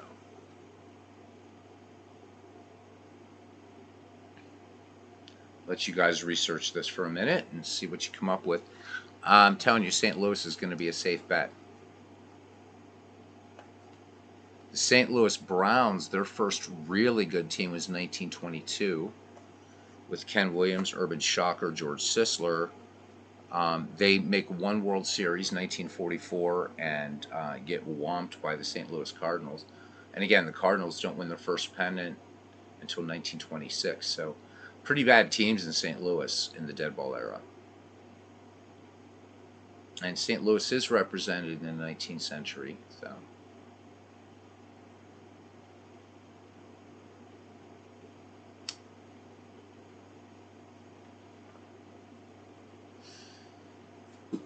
One left. Either that or we just go with the 1919 Reds, I suppose. Let's do it, wrap it up. 1919 Reds. Let's just do that.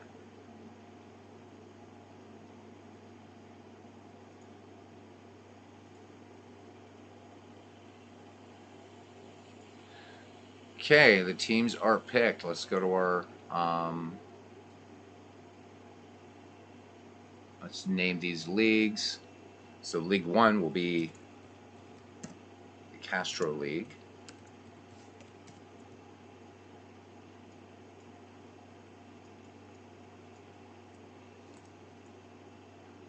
And the name would have to be the Radbourne Division, I suppose. Won't sleep now. And then League 2, of course, has got to be, yeah. The McGregor League. and that would be the ML. And yes, you knew that this was going to be called the Wagner division. Okay, cool. Next step.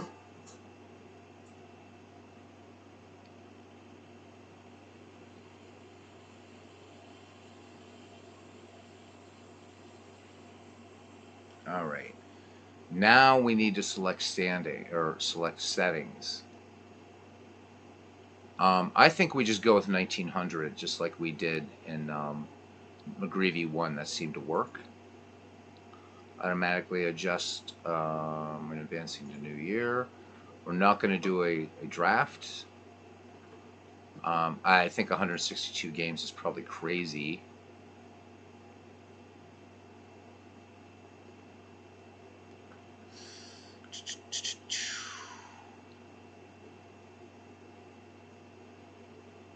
How about, let's just do it at 100. Next step. All right. Use scouting. Doesn't matter. Scouting accuracy normal. Rating scale 1 to 100. 1 to 100. 1 to 100. Stars. Player pictures. No. Fictional pictures. No. No. No. Fictional pictures suck. I hate face gen. Enter new game. I'll just call it Castro McGregor. 1900. We're just going to make our role as manager.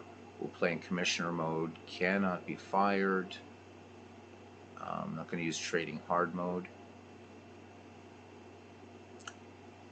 And hey, I was born on 15 March 1870. No, it's 17 March, St. Patrick's Day. There you go. All right. Now it's putting it all together.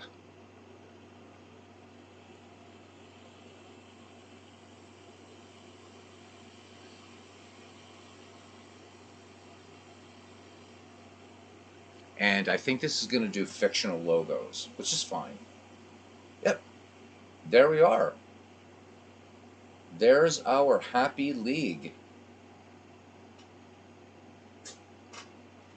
Hell, I don't have to design any logos. Let's just leave them the way they are. I kind of like these ones the game generated. They're okay. Let's start the game. And let's look at some rosters and stuff. Oh, I don't manage a team. Ah. Well, I want to work for, doesn't matter. Available jobs. Should be everybody. Doesn't matter. It really, really, really doesn't matter. So, because we're going to be switching all over the place anyhow. So take the 1902 Pittsburgh Pirates. All right. We can look at a few rosters if you guys want. Cousin Ken says, this reminds me of a clandestine late-night closed-door governmental meeting. Wait till the rest of the guys see this. Nice. Nice. All right, let's look at some of these teams, man. Let's look at some of these teams. And let's go to the league home. Or actually, let's go to league standings, so that way we can look at some stats. Here we are. Here's our 19th century guys, and here's our dead ball guys over here. All right. So what about these Worcester Ruby legs of 1882?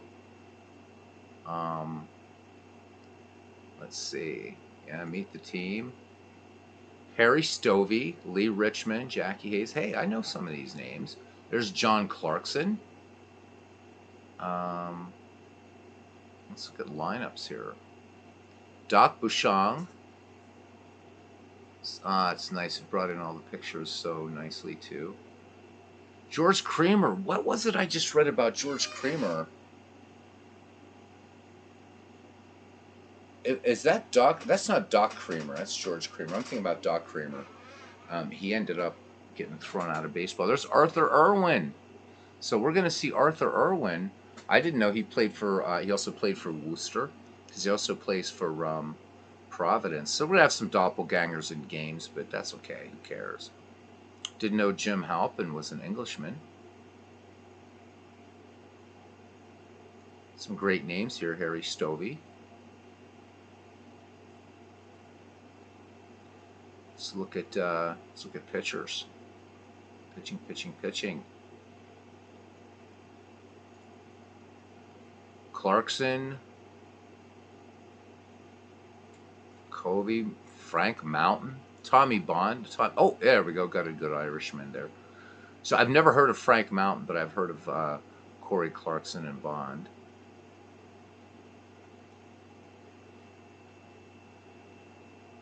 Now, I don't know what it's going to do for ballparks. We're going to probably have to assign ballparks.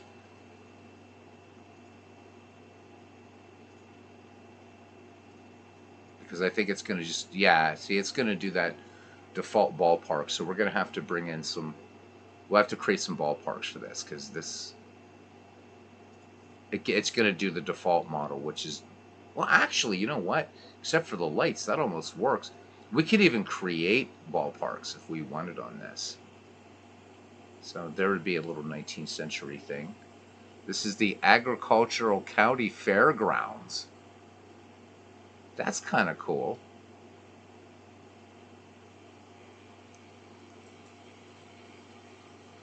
Except for the lights, but so what? Who cares? See what this thing looks like in the daytime. Oh man, look at that. It looks cool. That looks cool.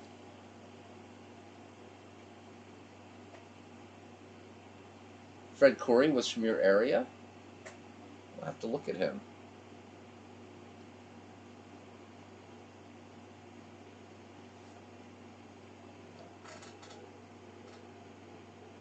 All right. Oh my God. So opening day. So it's simulating up to opening day.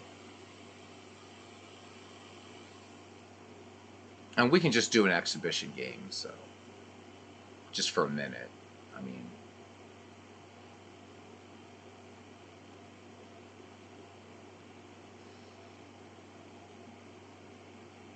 all right, let's go back home. And we're ready to go. This thing is actually ready to go. I don't know if the ballparks are assigned, but we're ready to rock here.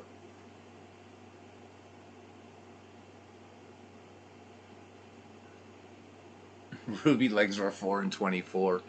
Who do they play first? Let's look at their. Let's go back home.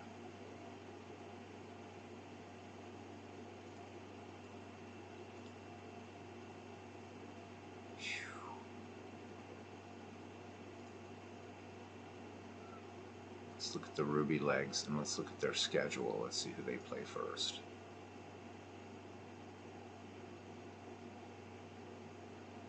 No, man. I guess we are going to have some interleague play, but that's okay. That's all right. So who are they playing first? Ah, they're playing the Cleveland Spiders. Worcester plays Cleveland Spiders. I'm like, I want to do a game, but I'm like, should we do a game? It's late. Should we do a game? It's. I mean, I don't have to watch Gettysburg tonight. That's for sure.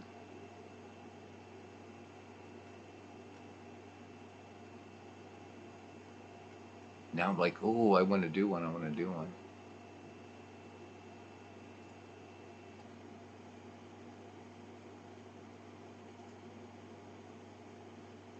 Okay, so yeah, it's not going to interleague play. That's good.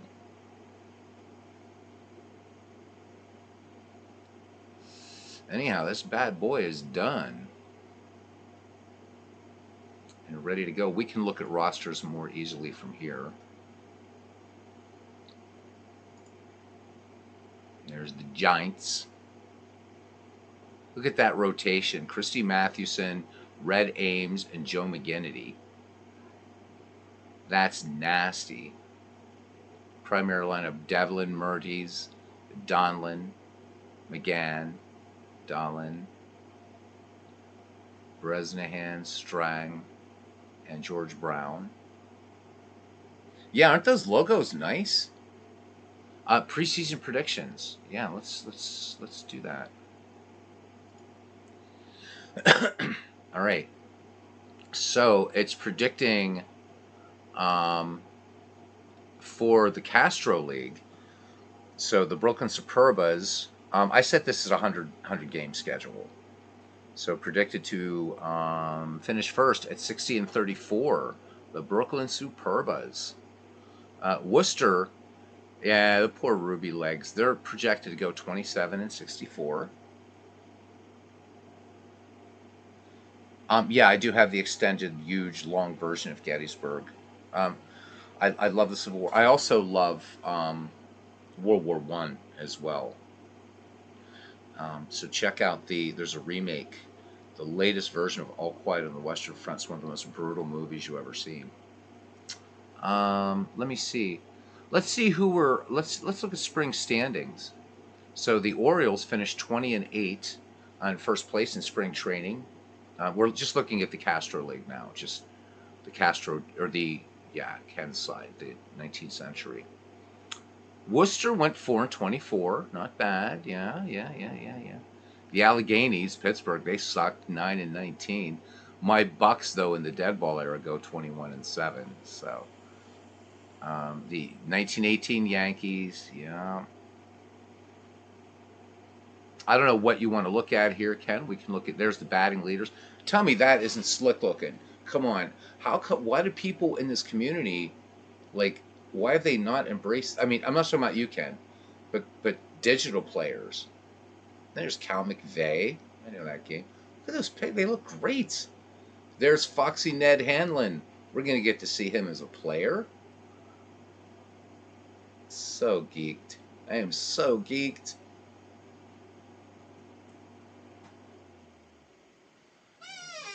Yeah, Dwayne, pick a team. We'll look at them.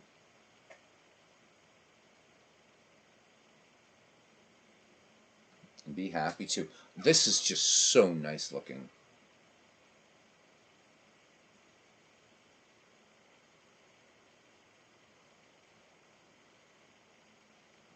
These have win probabilities for just all kinds of stuff. The Braves of 1914. 5 watching now. I know, right?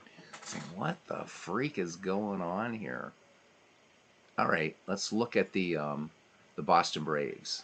Let's look at them. Where are they? Where are you guys? Where are you guys? I know you're in here. There they are.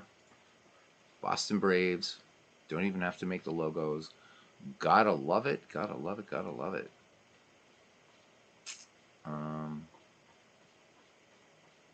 Let me see.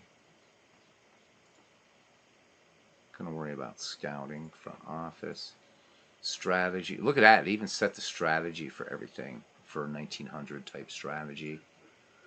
Okay, here's your lineups.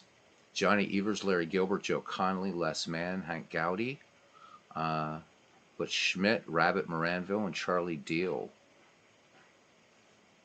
So pretty much for the same for left versus righty. There's no DH in this. You can look at the depth chart.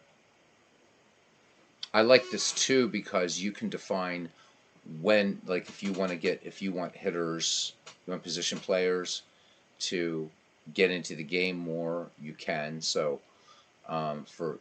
we could have Doogie, for instance. We can say we want him in every 4th game, 5th game, whatever, every 20th game. Or just if he's tired, you can switch these up and down. So you get really deep.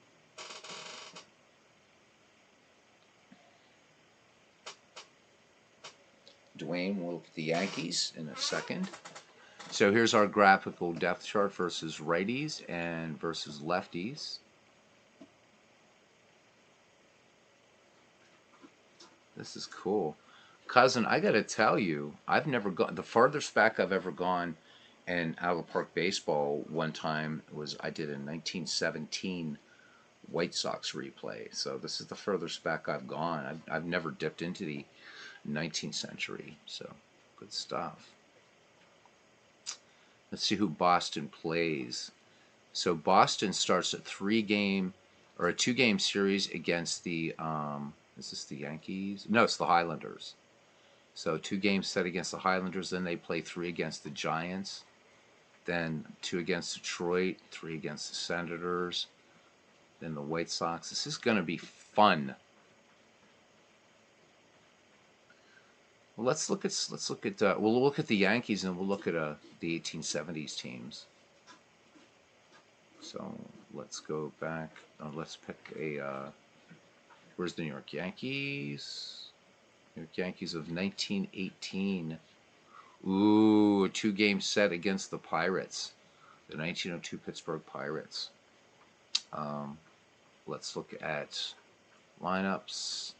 Let's look at their depth chart. So Ping Bodie in left, Bill Lamar in center, Frank Gilhooly, boy is that Irish, and right field. We don't have a starting third baseman, so I think we move Wally Pipp up as the starting third baseman. Jacques Fournier, good player. Del Pratt at second. Peckinpah, excellent shortstop. Truck Hanna. There's Muddy Rule. So cool to see Muddy Rule in there. This is going to be a good... This will be fun. This will be fun. Let's see who we have versus lefties. And we got to move Wally Pipp. There we go. As a starting third baseman, I guess.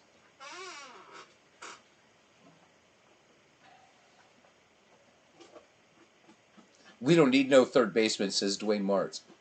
We don't need no stinking third baseman. All right, let's look at a couple 1870s teams. What about the 1875 Red Stockings? We haven't looked. Oh, man, am I glad I saw this. We got to change this Jim O'Rourke picture. Let's do that now. Let us do that now. We got to take care of Jim O'Rourke here. That is the wrong Jim O'Rourke.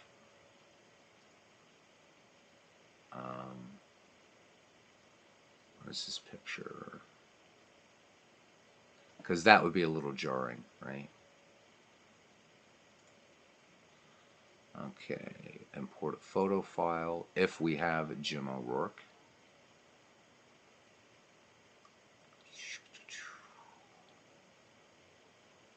Filter. Where's the filter on this thing? There it is.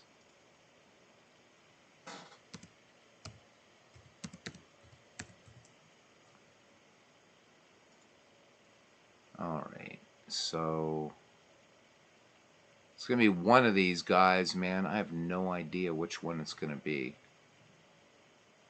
Let's try this one. Oh, I guess we don't have one, so that it would just give a... we'll just do that for now. We'll look for him later, I guess.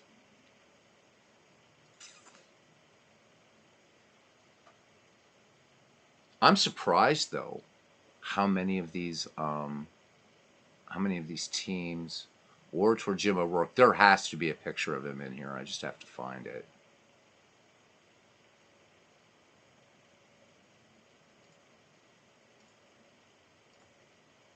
Let's get back to the Red Stockings again.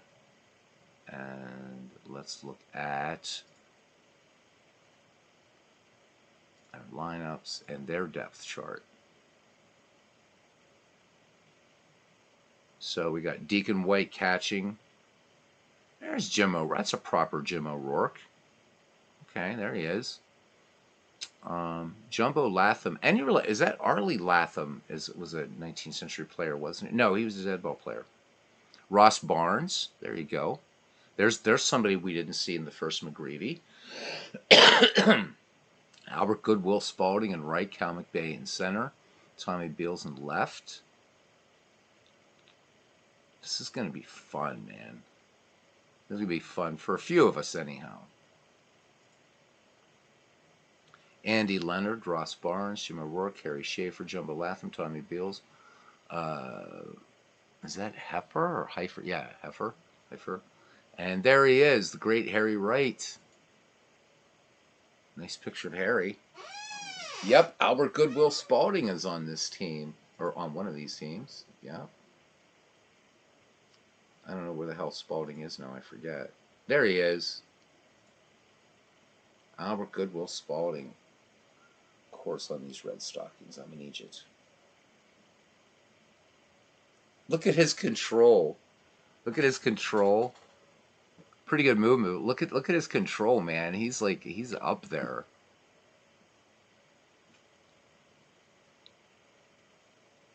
So stamina, holding runners.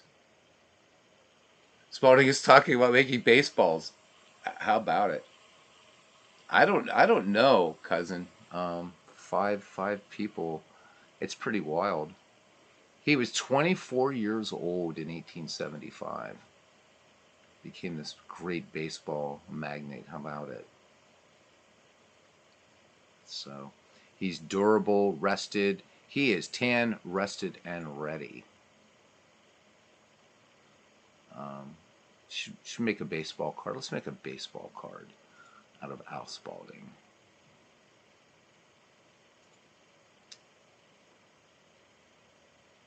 And let's give him a Hall of Fame baseball card.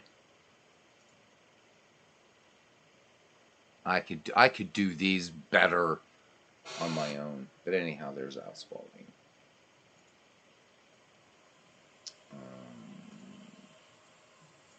To make him an all-star, this will probably look stupid. There we go. Hey, the 1900 All-Star Game, and there he is, Al Spalding, pitcher. I can do better than this, but they're fun to make. Nathaniel's still here. Who else can we look at on this Red Stockings team? Let's go back, Albert.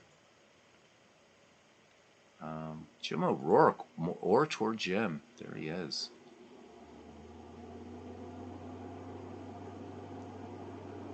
Look at his home run power and his eye.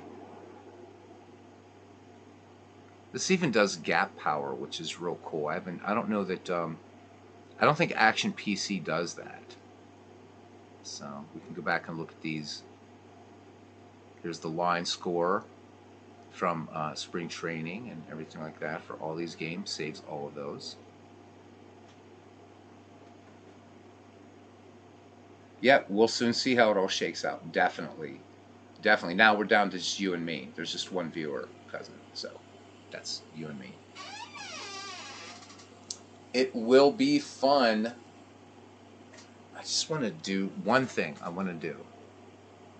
Let's do an exhibition game. Not going to do the whole thing. I just want to see how this is going to play with one of the early teams as far as ballparks.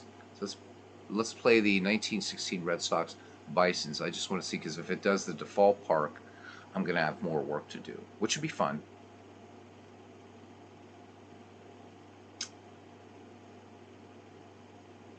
Nathaniel's here. Yeah, I guess YouTube's having weird, so it's okay, you guys are it's just showing one concurrent viewer. Alright, let's just see what happens here, man. I have no idea. So this will be I actually don't like that Red Sox logo, but it doesn't matter. We're not going to play the whole game anyhow. See where it takes us. Ah, man, I think it let me see what ballpark this gave us. I think it gave us this terrible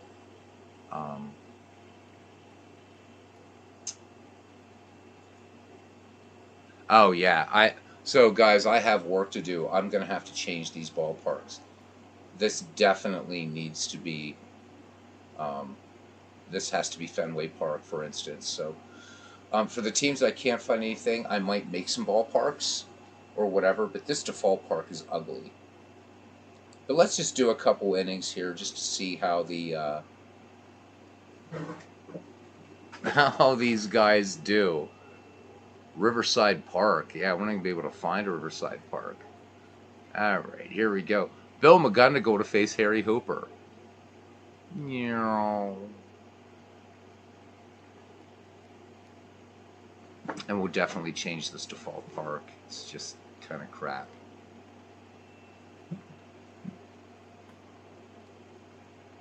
And Hooper flies out to right. So who do we have here? Joe Horning, Dave Egler, Bill Crowley, Oscar Walker, Chuck Fulmer, Davey Force, I know about, and Hardy Richardson. I don't know how many of these you know about, cousin, but this is different territory for me. Here's Hoblitzel. See how these guys do. Look at Buffalo, man.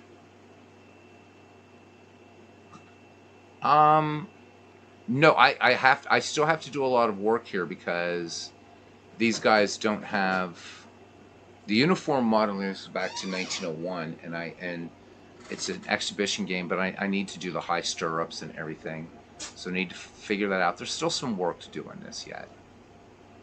As you can see, they're sort of wearing modern uniforms, so we got to change that.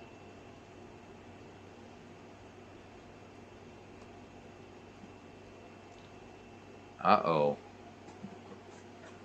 Buffalo's walk 2 here and 2 out, and here's Duffy Lewis. Buffalo gets out of the inning. All right, we'll just go ahead and simulate this out.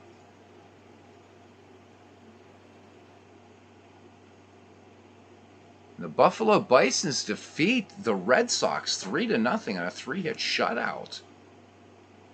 So I guess these 19th century teams are going to be pretty tough. Yeah, the errors are going to be massive. And you know a lot of the 19th century players. That's good to know. So what I'm going to do, guys, is I'm going to go through these, starting with the 1894 Orioles, and look at what ballparks are assigned,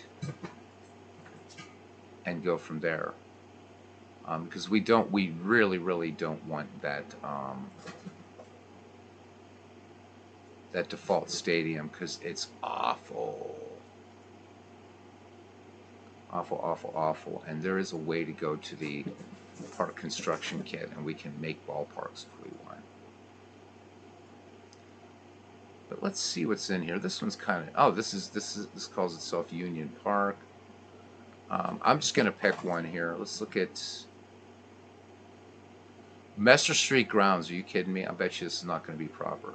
Okay, so for these ballparks, it's going to be just selecting this default model. So we can actually go into and create ballparks, because this has a ballpark creator in it.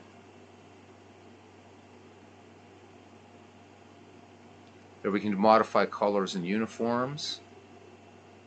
Can do this for each team, which would be nice. So this is the Baltimore Orioles, and somewhere I can do the high socks thing. Is it pants? Where's MV when I need him? He's done this. There we go. Generate random. I don't know what that's going to look like.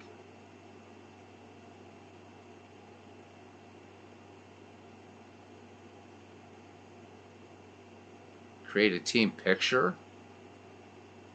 No way. You can create team pictures in this thing? I never knew that. That is really, really nice. I forget how to get the high socks, though. Well, luckily, this doesn't get close enough that you're going to actually see any of these things. Then we're going to have little stripes down there and generate some random stuff. That's my cats in the backgrounds, by the way. So Oh, use high socks. There we go. Everybody's got to have high socks in this league.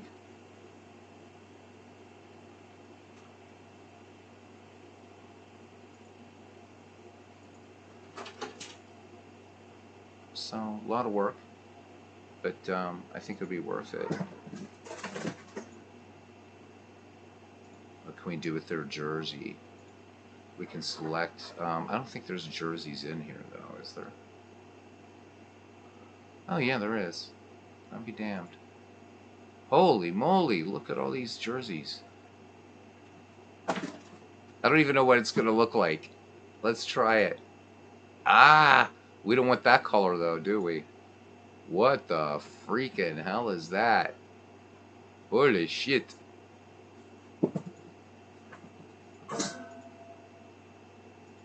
I don't know. What is this green, man? There we go. Oh, we're going to have fun with this. Yeah, socks is under home and away in the drop-down box. Yeah, thank you. gotta have the high socks, man. You just gotta have the high socks. Bam. There we go. We don't have to show names if we don't want to. We probably shouldn't be showing numbers for these old teams, but what the hell. I wish they had like ball caps, like baseball caps that you could do. Like old time, you know.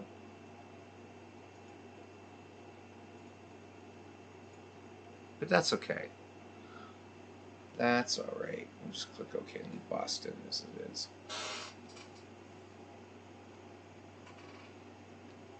All right. So, yeah. All right. Yeah, cousin. We're gonna close it down here.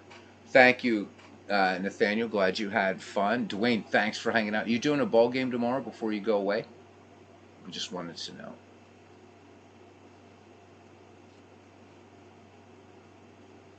Catch Dwayne Martz, YouTube Sports or YouTube Network.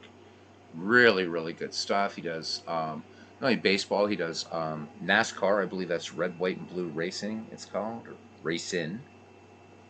So and a lot of good content on that channel. Got to catch a doubleheader today. It was really great. So there will be baseball tomorrow on Dwayne Martz's channel, and we'll be back tomorrow night with the Providence Grays and the Baltimore Orioles. And what the hell, we might even just do an exhibition in our newly created league. I'm going to save this game, and I'm going to be creating ballparks and stuff like that. So it will be fun, my friends. It will be fun.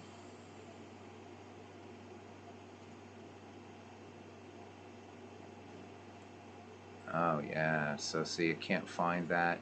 So I need to find, I'm going to have to just find something that looks whatever.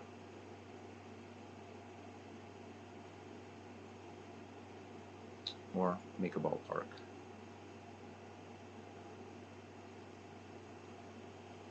That would be disgustingly boring, is to watch me making ballparks. So, all right, guys. Well, thank you very much. It was a lot of fun. This was a long stream, so I can't get everybody. So to all of you that came in, you know who you are. Thank you, and live baseball, love it, breathe it, and all that. I'm gonna hang out for a little bit and try my hand at doing a couple ballparks here just for giggles. And see you guys around the batting cage. You're all as much as geeks as Ken and I are. Appreciate you all, and see you next time. See you tomorrow.